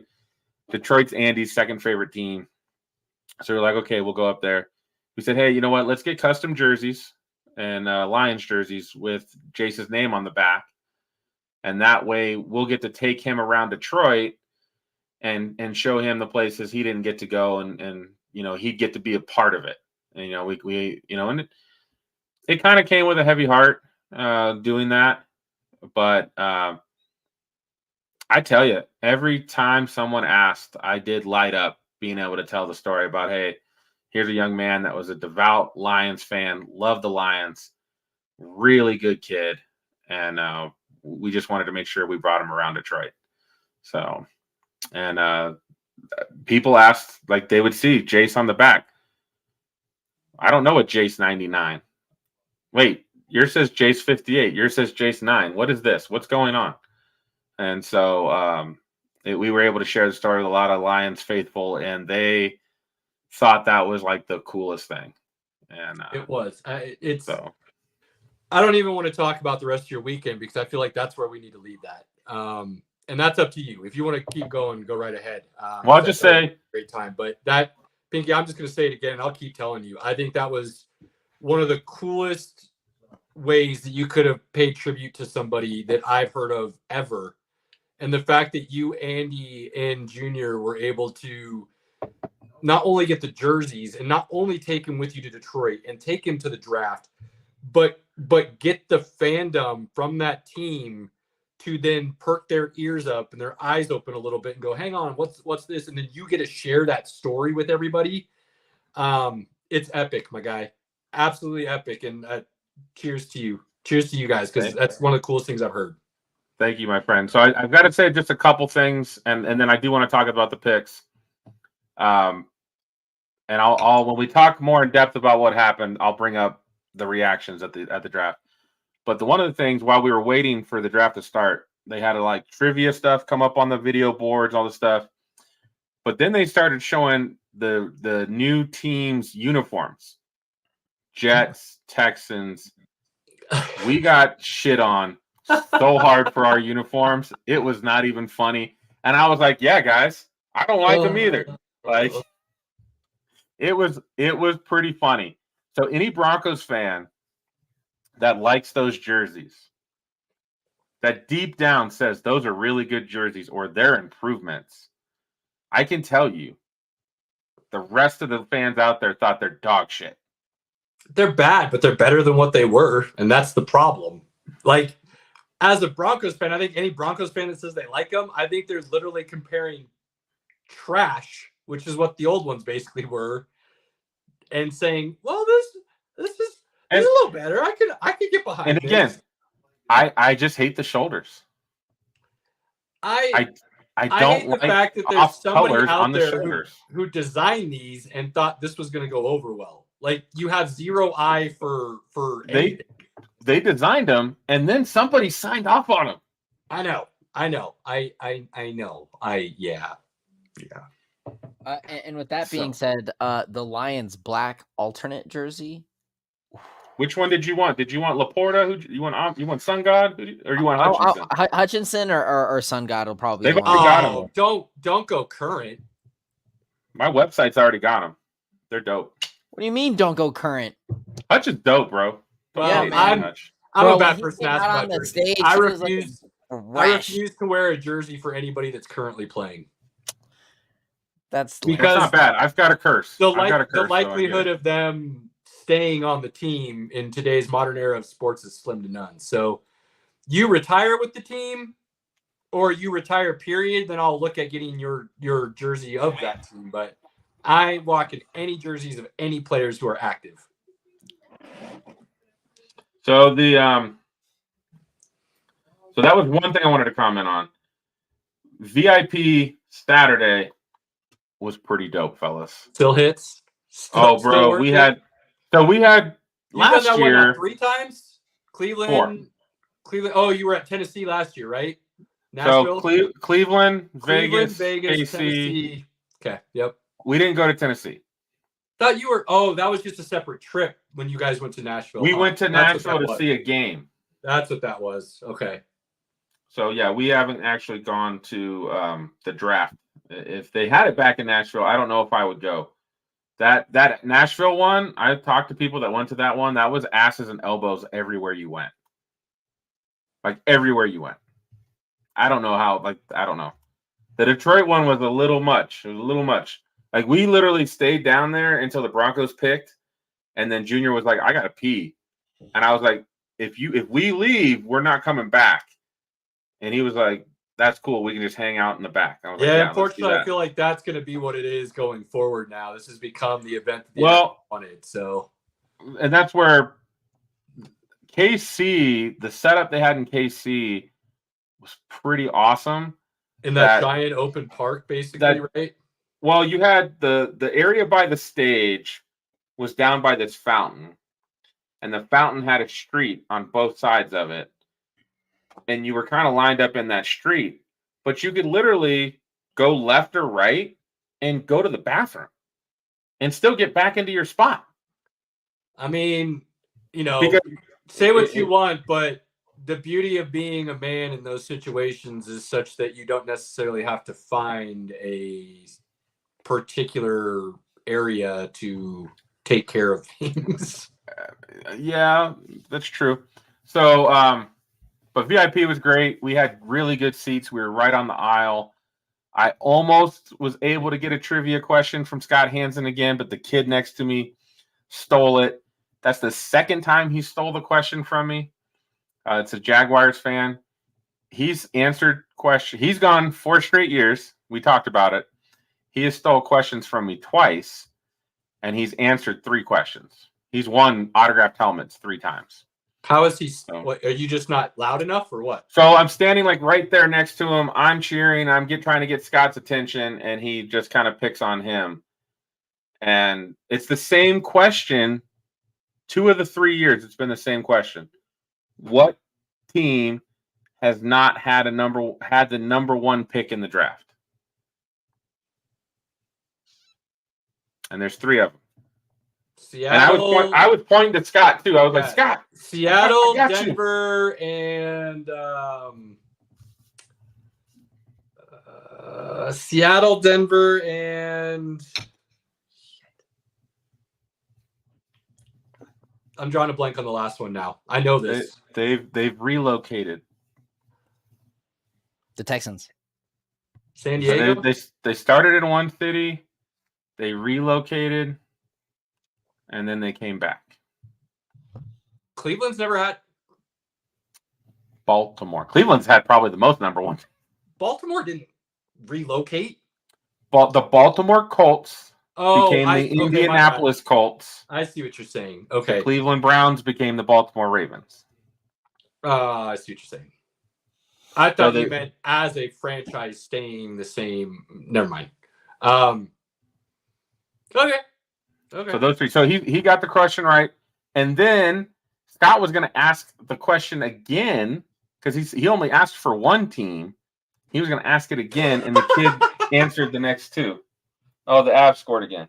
No, the Avs didn't. You got to love a good own goal. It didn't work? It didn't go through? Oh, no, it was an own goal.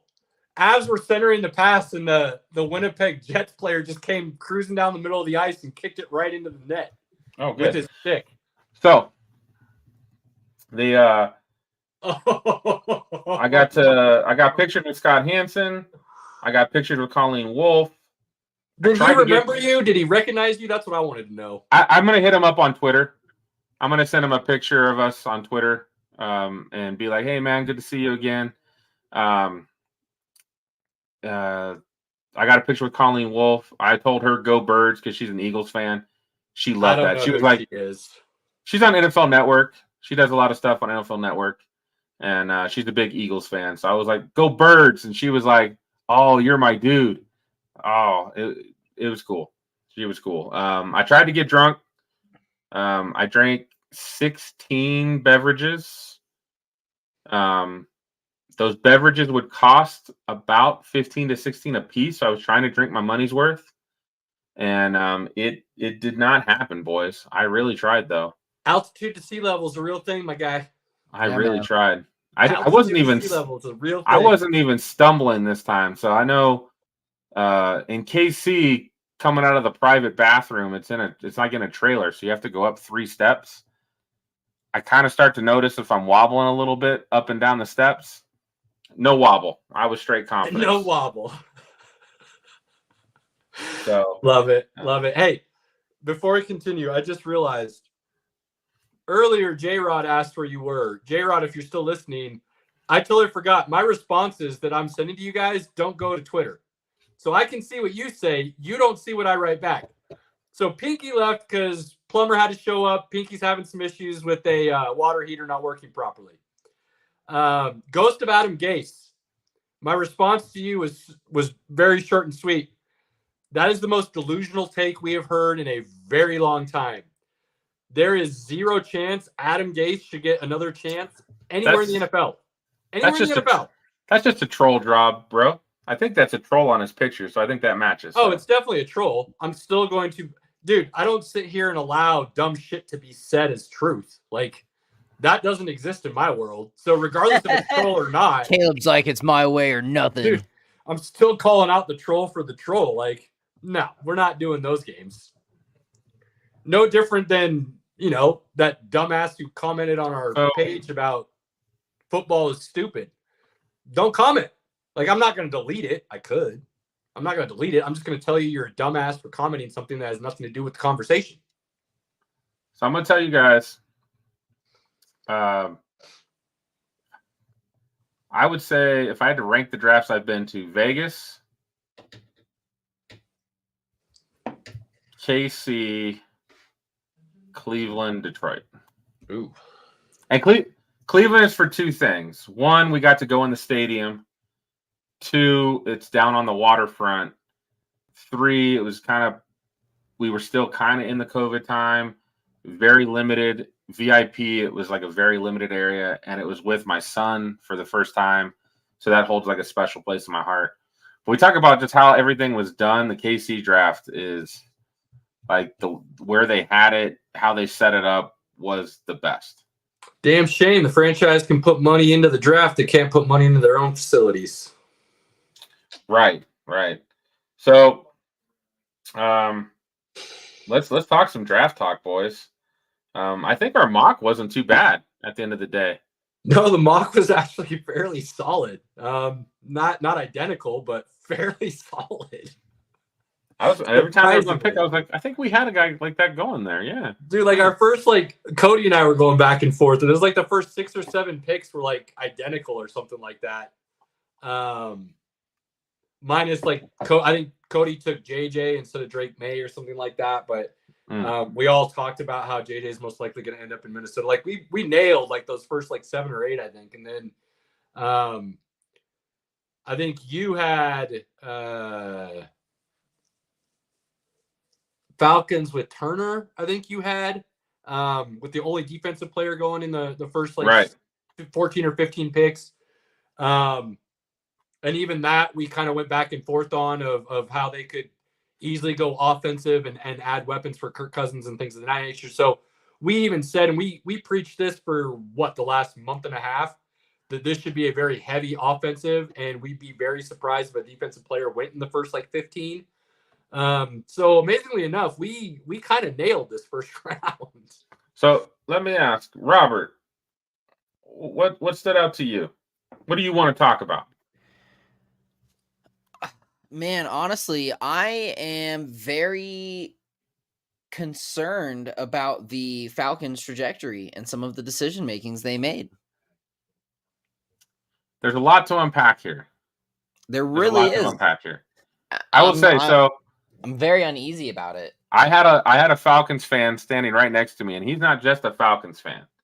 He was decked out in like a suit, like a red suit, had the red fedora. Classy. Not fedora. He had the kangaroo hat. Yeah, had a kangaroo hat, and then he had a champion, like a WCW like championship belt, spray painted with ATL on it. I mean, this guy was decked out. Yeah, and he was ready for the Falcons pick, and he was so excited. He was like Roma Doomsday, Dallas Turner, Jared. I mean, he was like ready. And they say Michael Penix, and this dude, like, the hat came off, the head went down, and it was just like he was donezo. No, I think he made it. I think he made it. Like I think the next team, number 9, the Bears. The Bears took a Doomsday. I look over right after Doomsday's gone, and this guy's out. Like he was nowhere to be seen. Damn. Wow. I think I was one of very, very, very few who actually liked the pick from the very beginning. So it doesn't make sense. It actually makes a ton of sense. Okay. So the owner made a comment that actually does make a lot of sense. And I haven't read that, so please enlighten me. The owner mentioned that he doesn't want to be in quarterback purgatory again. The last 2 seasons with Taylor Heineke and Desmond Ridder and the ghost of Matt Ryan, or all of that, he just didn't want to be in quarterback purgatory anymore. Well, he didn't have an exit plan after Matt Ryan, and he's watched what the Packers have been doing, and it was decision time. So I don't think they're one player away from the Super Bowl. So I don't think, to me, if the Jets had taken J.J. McCarthy, I would have been like, no, man, you're all in with Aaron Rodgers right now. Like, you take, and you've already paid Aaron Rodgers all this money. So, you want to get cheap talent and get that cheap talent to perform for you, to push you over the top, versus where the Falcons are right now. The Falcons are a good young team with some pieces. They need some more pieces. You could make the case. Now, I thought, I've listened to a lot of folks talk about this. I don't hate it. But the problem I have with it is, A, you are paying Kirk Cousins this crazy amount of money. B, you've now added another $20 million from Penix, drafting him so high. But it's the optics are bad. Again, it could make complete sense. Penix if Cousins never gets back to, he was MVP form last season before he gets hurt. I think he would have been in that conversation by the end of the season with the numbers he was putting up. Yep. So if he doesn't get back to that form, this may look like a genius move. If he comes back and he's blowing it out of the water and he's MVP candidate for the next 2 to 3 years, Penix is riding the bench. But Penix is ready to start now. That sucks for him. That really does suck for him. He's not Jordan Love that really did need some time to get acclimated, figure things out. Penix is ready to rock and roll. And that's where I listened to Rich Eisen. I think Rich Eisen's point was so much. Rich Eisen loved Michael Penix, and I think most people will say they love Michael Penix. But they're mad for him because him going to a team that needed a quarterback like the Raiders, where he could go in and start day one, is really what needed to happen. Mm-hmm. And now you're thinking he's going to be stuck behind Cousins for 2 years. He's already 24. That means he's 26, 27 by the time he's actually getting to play. The age doesn't matter because quarterbacks are playing so long now. They are. If you can get 10 years out of your starter, you're golden. But you could also be 3 years into, his contract, where you've got to pay him, and now that salary for him is even more. Look, if you knew you were going to try to draft, and again, this is why free agency should be after the draft. But I do think it's kind of waste for them. I don't disagree, but I don't agree.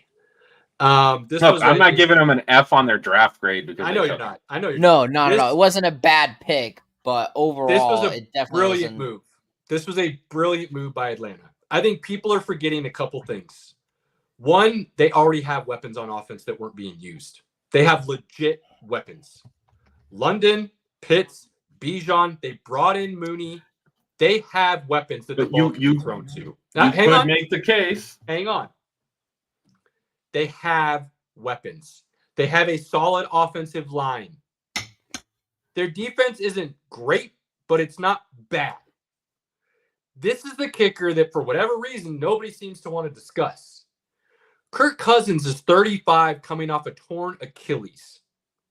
Now, while Achilles injuries are no longer the death of an athlete's career, anybody coming back from Achilles is notorious for having additional injuries come up in the lower body because the body is compensating naturally to adjust for and protect that injury. You see it a lot with knee injuries too, but really with Achilles. So you have a 35-year-old quarterback coming off an Achilles injury who may or may not be ready to go by the start of the season. And if he gets nicked up at all and has to miss games, you didn't have a backup who could go in there and play anyways. Now let's take it a step further. You want to talk about contract. They can get out of Kirk's contract in 2 years pretty much scot-free.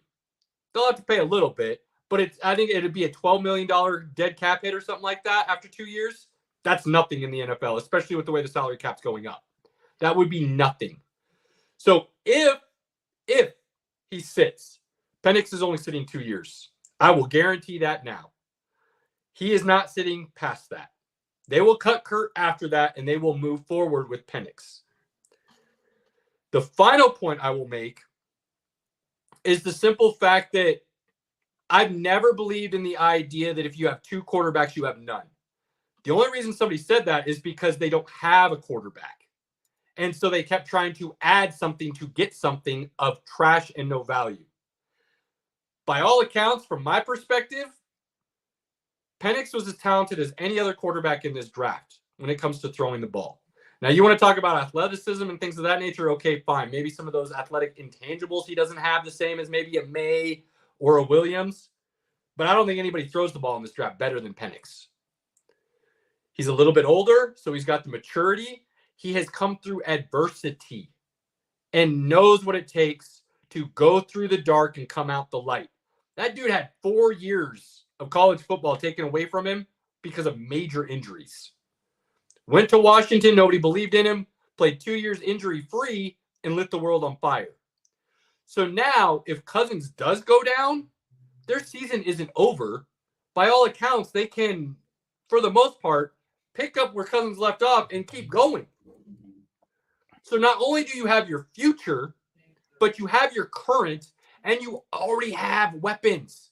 So adding a Rome Odunze, while maybe nice and a luxury pick, wasn't necessary. And there was nobody on the defensive end, in my opinion, that was worth picking over Michael Penix based on skill level. And I feel like a lot of those defensive players would have been just a reach because you felt like you needed it. So if you scheme your defense correctly and your offense can put points on the board, you're going to be just fine. Just fine. And you got, by their own admission, the second best quarterback in the draft on their board at the 8th pick, and you now have your franchise quarterback for the next decade. I don't see literally anything wrong with this pick other than one thing.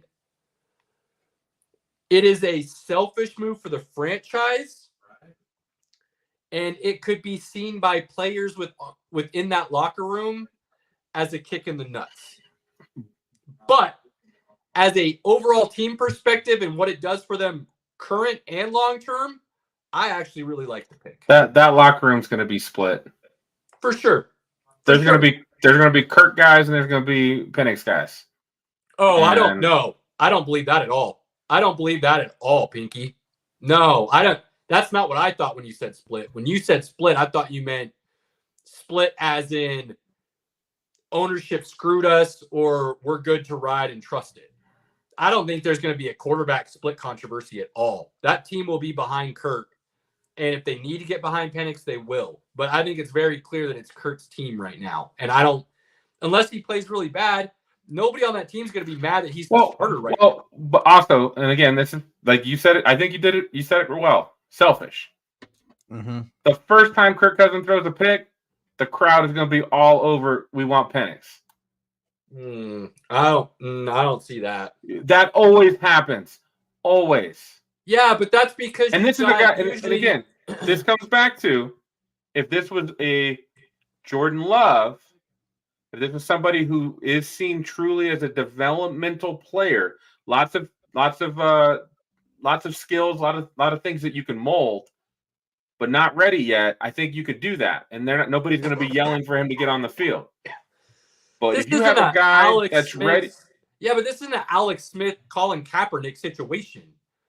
They know what they have in Kurt, and they know that they can win with Kurt. So there's not going to be this, he had a bad game, move on. If they feel that way, Pinky, and you might be right, there might be some fans that feel that way. The fan base is going to turn on if Kirk that Cousins. fan base feels that way, they felt that way when they signed Kirk Cousins. So they felt that way the whole time. It's not going to be something new.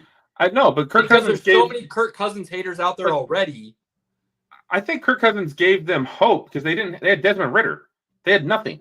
Now they have Kirk Cousins. But now you've got something equally as good. I see what you're saying. Again, but I'm saying good for the team. If they turn on Kirk bad that for the fast, players. they didn't want him in the first place. Because they're one of those people who believe the media narrative that Cousins isn't an actually good quarterback because he didn't win on Monday night or he hasn't had a playoff win. Like, those aren't Kirk's fault. I do agree with you, though, that I don't – like, I'm not going to kill them for the pick. I don't think it was awful by any means. But – no, I want to be clear on that. I'm not killing him for it either. I would have taken a Dunze there, a Dunze in London, and Mooney, who's a great third option. Like, that team is rolling. That team is rolling.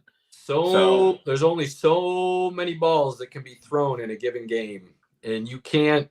And Kirk Cousins will throw a lot of them. Yeah, but they're going to be a run-heavy team, so you don't need to be bringing in a third wide receiver that would be a fourth option. Like, that's not something they needed. You know what I mean? Like, they needed a quarterback. They needed a solid quarterback, and they didn't have one to back up Kirk Cousins. Now they got a good backup and their future all in one. We'll see how it plays out. Again, you can't grade anything. That's why draft grades are pretty dumb. Yeah, they're stupid as all. I'm looking at them. I'm like, everybody got A's and B's except for the Broncos and the Falcons, and they got F's. Only because of the quarterbacks that they took in the first round. But hey, guess what? Right. If Tom Brady had been taken in the first round back in the day, everybody would have given the Patriots an F. And now everybody would have been like, why didn't you take him 1 overall? So that's an idiotic thing to say. And I also find it, again, I'll say it again, these keyboard warriors who tell us we don't know what we're talking about and the GMs know everything.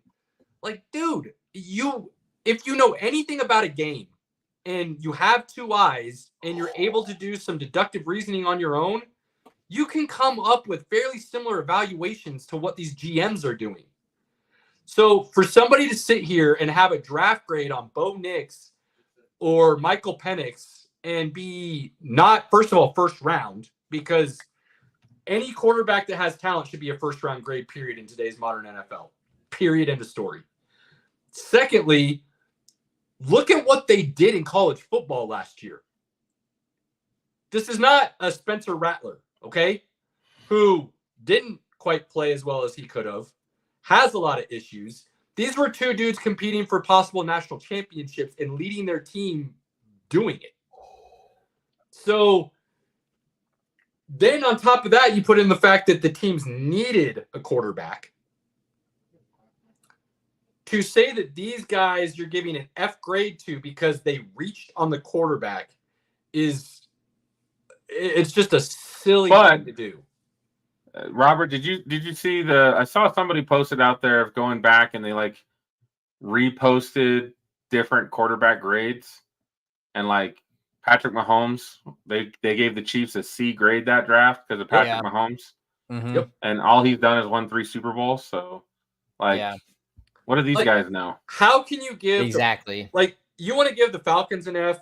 I think you're an idiot, but okay. Like, I can at least listen to why you're giving the argument. But you say that about the Broncos, you obviously don't know who the head coach is and what he wants to do. You didn't watch Bo Nix play college football last year, and you don't understand that the Broncos needed a quarterback. But those same guys are the same ones that are saying that the best landing spot for Bo Nix was Denver. I know. That's where I was going with this. So that's the kicker is – one side of their mouth, they're saying all these things about why it's a terrible pick, but this side of the mouth, they're saying the Broncos have to get their quarterback. So if they had traded up for J.J. McCarthy, no issues. You stand pat and take Bo Nix, there's a giant problem because he can't throw a deep ball. But I've seen him throw a lot of deep balls at Oregon, so I'm very confused. So I will say I was very happy in the crowd. I do like Bo Nix. Caleb, my son, the whole time as quarterbacks were going off the board, and he'd be like, "That guy sucks." Now my son is a hater, as you guys know.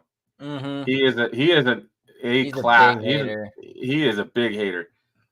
He had Bo Nix as the second best quarterback in the draft, based on him. Now again, he hates on everyone, so it's hard to take those things by. But he literally was like, JJ McCarthy's garbage. Watch him. I was like, I don't know if that's a fair assessment because again, what he ran, he's young. He does have some talent, but I started watching Bo Nix after the Colorado game. Like I knew who he was from Auburn. I'd kind of seen him a little bit. I'd seen him last year with Oregon a little bit. But I watched that CU game and he lit them up. Like he lit them up. And it was like magical. Like the ball didn't hit the ground. In today's modern NFL, I don't know how you could downgrade a quarterback for being insanely accurate and incredibly decisive with his decision making. And mobile. I don't know how you would fault a quarterback for having those qualities, which is what arguably are the two most highly coveted qualities in a modern day quarterback. I love the press conference. I love the guys. I love Sean Payton. So we've talked about this a lot. Hold on. Well, I should say I don't know if I love Sean Payton, but I love that you say the game may have passed him by. And he is an old football coach. He's a snarky SOB. He's kind of a jerk. But he mentioned analytics. And to me, the old ball coaches, I don't know if they use analytics as much as we think they should. And he mentioned it. We went to the analytics guys and we said, take this quarterback, take all these quarterbacks. We want to dive into the numbers. And they started saying, take out these throws, take out these throws. I want to see if it's just this. And what did he do on third down? Does he get sacked? Does he fumble? Take out all the screen passes. Take out all the passes within 5 yards. Let me see what it looks like as he starts to progress. And absolutely. Who is That's what you should do with everybody. And who is still number one? Bo Nix. Now, so, Broncos fans, you do, and let me caveat this before I say it. If you listen to us, you know I'm a Broncos fan, and I am incredibly hard on them. I thought they nailed this draft, and I didn't think there was any possibility that was going to happen. I made that pretty clear before. Where's the recorder? I need to record this. So I said it to Pinky as soon as it happened. I thought they nailed the draft. I don't have any faith in the people who are supposed to develop the talent, though. So while I think you nailed the draft and you got the right picks, I still don't have faith that the organization is going to be able to do what they need to do with the picks. I'm just being honest. All that being said, though, when you look at, and this is the grain of salt you need to take, Broncos fans, and I said all that to kind of, yes, I've been negative. So this isn't trying to come from a negative place. This is just trying to come from an evaluation of Bo Nix. I liked it, okay? But the offense he ran at Oregon is very much spread and shotgun. He can play under center. He has the footwork. I'm not saying he can't. But the grain of salt I would take with everything Pinky just mentioned and that I've been talking about him with is the fact that when he has to go under center or when he's in the shotgun making these decisions, the field is not going to be open and as easy to read like it was when he was playing in that wide open offense up northwest. Right. I'm not saying he won't develop and be able to be. I think he will be a solid starter in the NFL for a decade. The question with Nix is going to be, can his processing ability that he was elite at in college continue to grow up and develop to allow him to be elite in the NFL? Because if it does, he has all the other intangible. It's not the strongest arm, okay? But it is going to be one of the most accurate. and he can make the throws necessary. I mean, he's got a better arm than Chad Pennington. Okay, let's just put it there. Let's just say, I think his arm is maybe a tad better than Brock Purdy's. I think Brock Purdy's doing okay. I'll say it's above average. I would say his arm's above average. It's not great. He can't make all the throws that a Stafford can make, if you will. Not many people can. Right. I agree. I'm just we're making sure we're putting things into perspective is what I'm trying to do. I think he starts year one. I think he looks solid with Sean Payton's offense. I'm still concerned about his ability, though, to take the intangibles that you don't see on paper and be able to take them to the next level. Not concerned in a way that I don't think he's not going to be able to play at a good level. Concerned in a way that if Sean Payton truly is in a situation where the game's passed him by, then if that's the case, then I could see a situation where Bo Nix plateaus before we truly see his highest potential. I think Bo Nix is going to be fine. I just think when you really break it down, there's still a lack of talent on this roster overall. Yeah, of superstars. Like we don't have superstars. I think we have very average players that will do their job and we can win some games with. But if we want to be a threat, if we want to compete for a championship, we need some superstars. And we don't have those guys yet. I will not be surprised at all to see Bo Nix basically put up the exact same numbers Russell Wilson did this year as a rookie. That will not surprise me at all. It's just going to look different. And there's going to be some growing pains mixed in with that Broncos are still looking at, probably a 6-11, 7-10, somewhere in there type of season. I mean, we did 8-9 last year, didn't we? I think we did 8-9. I mean, I think it can go with 5-12 and 8-9. Sounds about right. Somewhere in that range.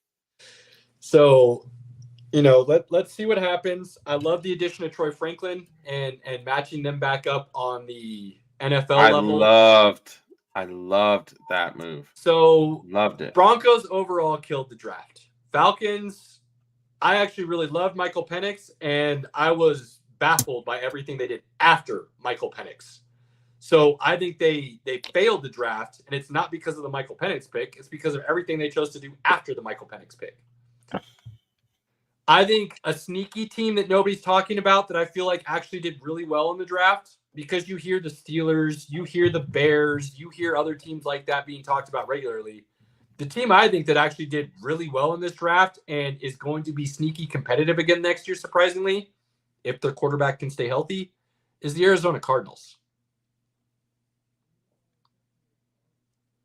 They definitely had some good, interesting picks that I'm looking forward to seeing how they build. They've got their number one receiver. I think they drafted with Benson, their starting running back. Or at worst, you have a 50-50 1-2 combo with Connor. They grabbed, was it 2 offensive linemen or 1? And then they went defense. And I thought everybody they picked was a solid pick that will be able to contribute and fill holes exactly where they need them. And I don't feel like they reached for anybody. I have a couple teams that I thought did just like really, really well.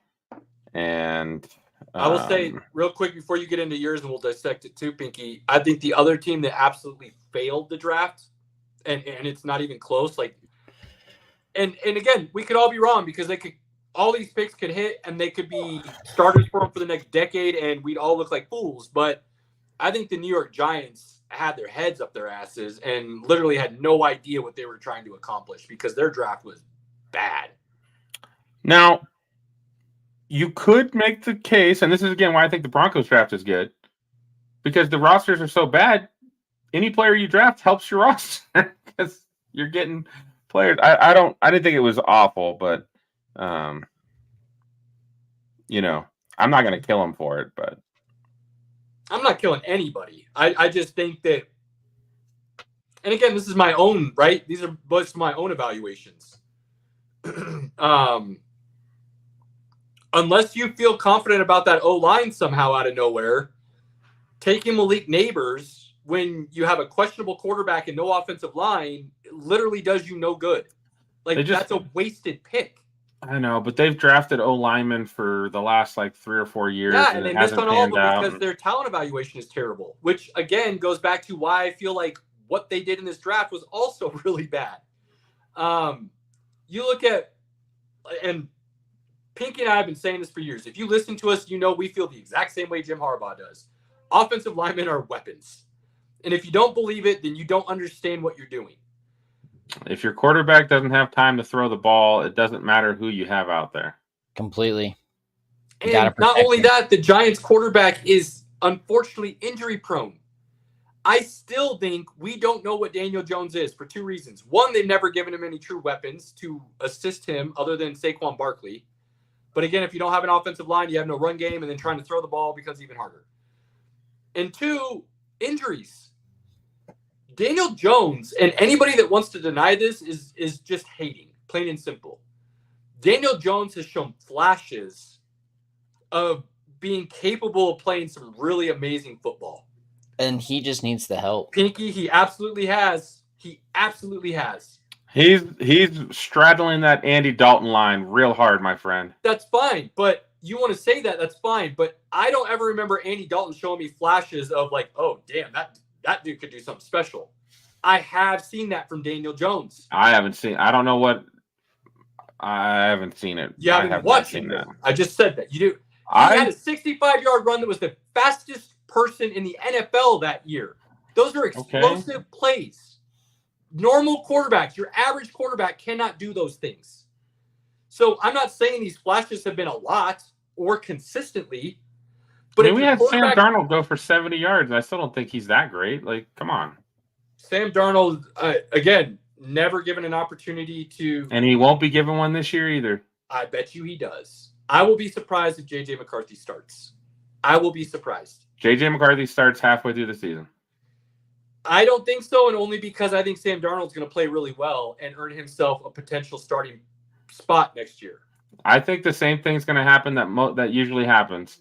He's going to have a down game or two, and the crowd is going to go crazy for McCarthy, and they're going to put McCarthy in. The problem with that is they're down 2 games. They're still going to be in the playoff hunt. Minnesota's a good team. Possibly, but Chicago's going to be better, and we already know the Packers and Lions are good, so that's a tough division. It is, but playoff hunt means the wild card 7 seed, right? Like getting in. You just got to get in. And I think McCarthy needs to sit a year. Look, I'm on record saying 9 months ago, I'm confused on what Jim Harbaugh is saying. And then I decided to shut my mouth and really go dive into him. And I think he's a crazy talented prospect, but I think he needs some time. And look, we all know I'm really high on Darnold. I think he's gotten, way too high on Darnold. I don't know if there's been a quarterback drafted as high as him that has been screwed over as badly as Sam Darnold was. You could put Zach Wilson possibly in that category, but I never saw anything from Zach Wilson that gave me hope or a possibility of if you put weapons around him, he's going to be good. I've never seen that from Zach Wilson, and I didn't think he was much coming out of college to begin with. I do think Sam Darnold, he's 25? He'll turn 26 during season. Like, this dude is still really young. So we'll see. J.J. McCarthy's the future of Minnesota. Period. End of story. They drafted him and be that. I just think he's gonna have a short hook, my friend. That's just what I'm thinking. All right, we've talked enough. Robert, what do you want to talk about? If they don't have any playoff possibilities, JJ will come in. I'll agree with you. Like I said, I had a rough weekend, so I didn't get to see a lot of the draft picks. So I was doing a lot of cramming research. This guy. So hey, sorry, did not. I had a lot of stuff going on, man. So now I've been, from what I have read, it was quite an athletic draft for a lot of teams. I'm just really looking forward to seeing how a lot of it works out. JJ McCarthy is one I'm very interested in. My wife's family team is the Vikings, so looking gross. I know, gotta pull for it a little bit there. I mean, of course, with Cousins being there, Broncos too, and Lions, just there. Broncos and Lions. I'm gonna still watch the Vikings. I didn't say I was gonna support them. There's a big difference. So I'll be interested to see what happens with them for sure. As far as Darnold goes, I don't have a lot to give on that aspect. I'm coming into it a little bit later than I probably would like to admit, but who knows what's gonna happen? Could be another Tom Brady situation. Well, I will close up my thought with I really liked what I had 4 teams that I really liked what they did. And I thought the Commanders draft, their first 5 picks were pretty darn good. Mm-hmm. Pretty darn good. Daniels getting Newton in the second. They got a tight end in Sanat. They got Luke McCaffrey. They got another O-lineman. I just felt like very solid draft for that first draft under Dan Quinn. I thought the first 3, the Jets didn't have many picks, but their first 3 picks make so much sense for that all-in moment, right? Fashanu to protect Aaron Rodgers. Malachi Corley with the new kickoff rules and the whole, just get the ball in the guy's hands and let him do work.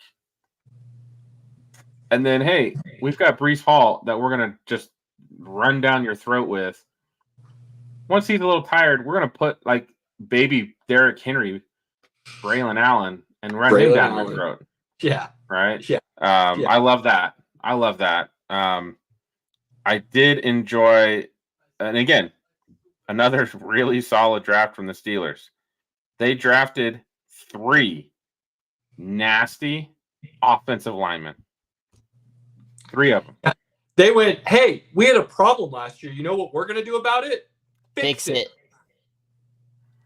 And fix it, they did. Why more NFL teams don't do that, I will never understand. But the Steelers were like, yo, we've got a quarterback. Let's roll. I mean, they drafted their first 5 picks. They drafted 3 O-linemen, a wide receiver, and a linebacker. Yeah, and that wide receiver is kind of sneaky, possibly good as well. And what does Pittsburgh do? Oh, yeah, they somehow find wide receivers of value later rounds, and they blow up. Whoever, if you can just get a look at the Steelers wide receiver board. Yeah, right? Take one That's of all them. you need. They suck at drafting corners. They're pretty good on D linemen, and O-linemen in the past they had not been great on.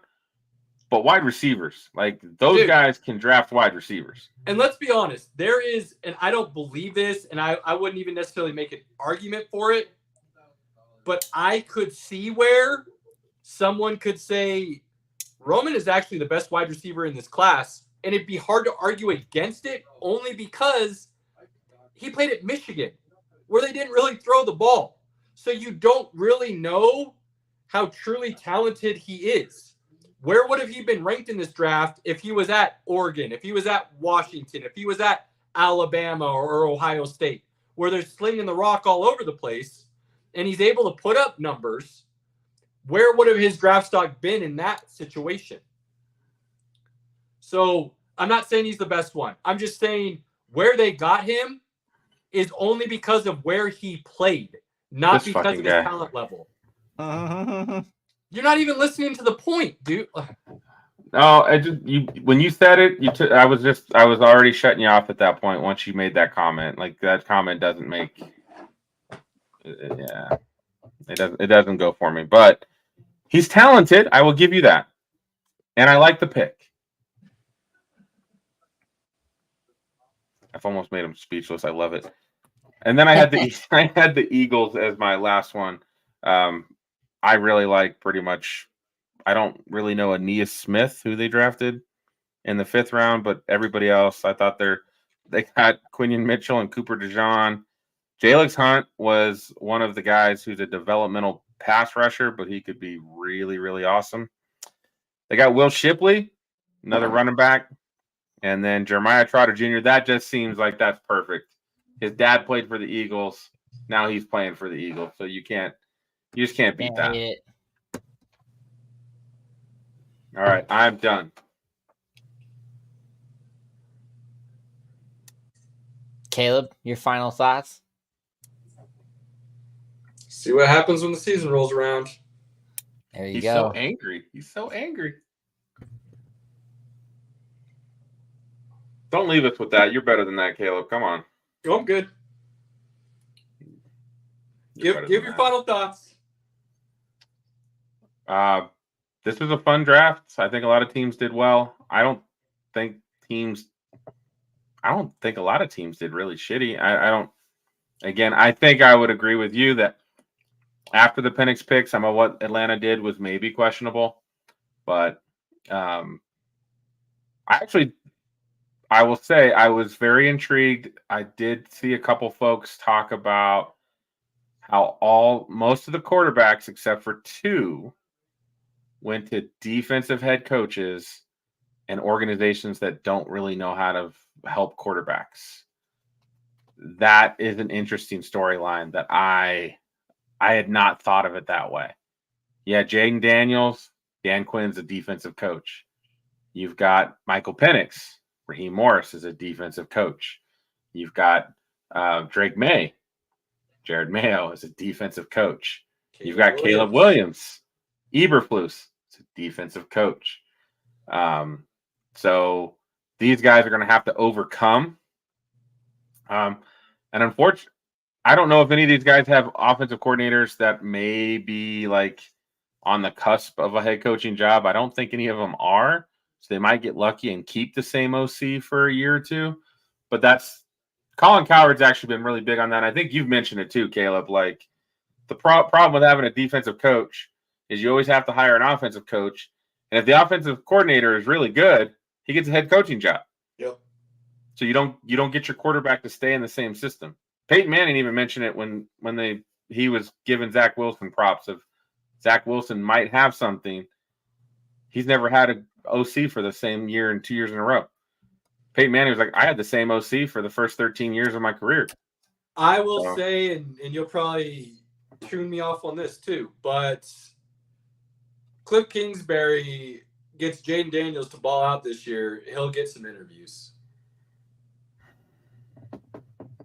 What's ball out? What level are we talking about? We talking rookie of the year? We talking like I'm playoffs? He's got to have Jaden Daniels going like. I mean, he's got to ball out. Like I'm talking like Andrew Luck kind of rookie season. He wasn't like a Josh McDaniels flame out, but it wasn't really good in Arizona. No, and that's why I think he could have an opportunity to get some looks again. Is if he shows he can develop. I mean, he showed that he can make Kyler Murray viable in the NFL right away, right? So if he can do that with Jaden Daniels, given the always constant turnover in the NFL head coaching circle, you go out there and you show Jaden Daniels as a legit badass weapon. You know, who gets first overall pick next year and they get Shadur Sanders and let's say they're hiring a new coach. I could see that being a situation where you're like, look what he just did with Kyler Murray. Look what he just did with Jaden Daniels. Let's bring him in and let him do it with Shadur Sanders. So I'm not saying it would happen, but I could see a path where he at least gets interviews. I think your statement is right. He could get some interviews. I don't know if he would get a job because I think he's got to rebuild that image. But I do think he could get some interviews, and they bring him in.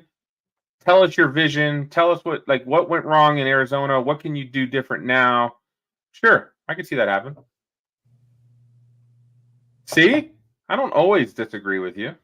Oh, I'm not mad about the disagreeing. I'm mad at the lack of listening to a full thought before you shit all over me.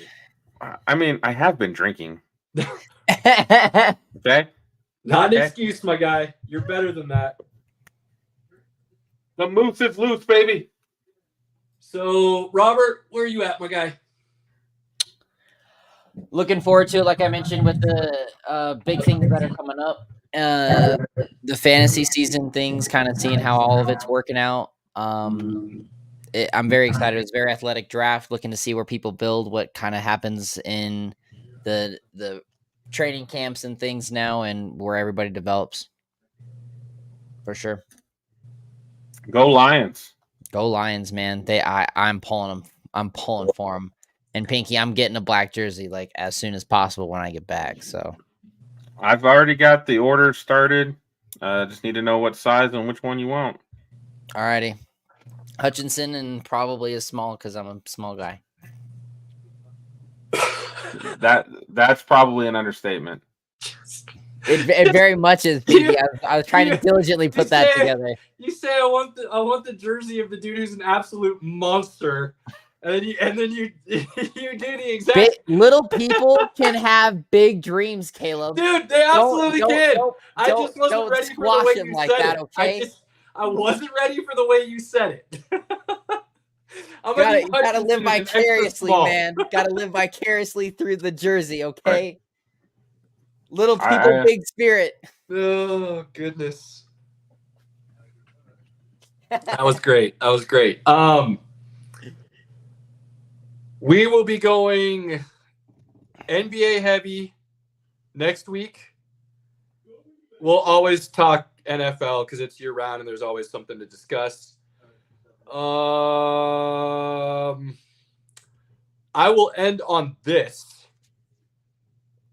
There is something coming up on Saturday that is the greatest 2 minutes in sports. I highly recommend you find a moment to sit down and watch it. It's the Kentucky Derby. It is something that I think is incredibly fascinating on many different levels. If you really start getting into horse racing, you start looking at horse deaths on track and steroids and everything else that it goes into the horse racing itself. But the Kentucky Derby on its own is it's an American tradition. And you could say that it is the original sport in the United States when it comes to horse racing. Yep. So I personally, it's on my bucket list. I would love to, at some point, get out to the Kentucky Derby, put some bets down, maybe hit a trifecta, drink some mint juleps, dress to the nines with my hat and bow tie. Awesome. And do work. Awesome hat for your wife. Oh yeah, those are awesome. So check it out. Saturday, around 4 p.m. Mountain Time is usually when the horses go off. So I highly recommend you check that out and enjoy the quote unquote greatest 2 minutes in sports. On that note, stay with us. Keep questions, concerns, comments, ideas. What you want to discuss with us coming, let us know. This is starting to get into that area of the year where, because we're not huge baseball people, there's going to be a little bit of a lull in the amount of things to discuss. There might be some WWE talk. There might be some greatest of all time conversations. I'm sure we can find something. We start have the movie remakes to discuss that I have the list for. That's been sitting in the back pocket. The nonsense of our movie list that Robert's been putting together. So we got things. Don't worry. We'll keep you entertained.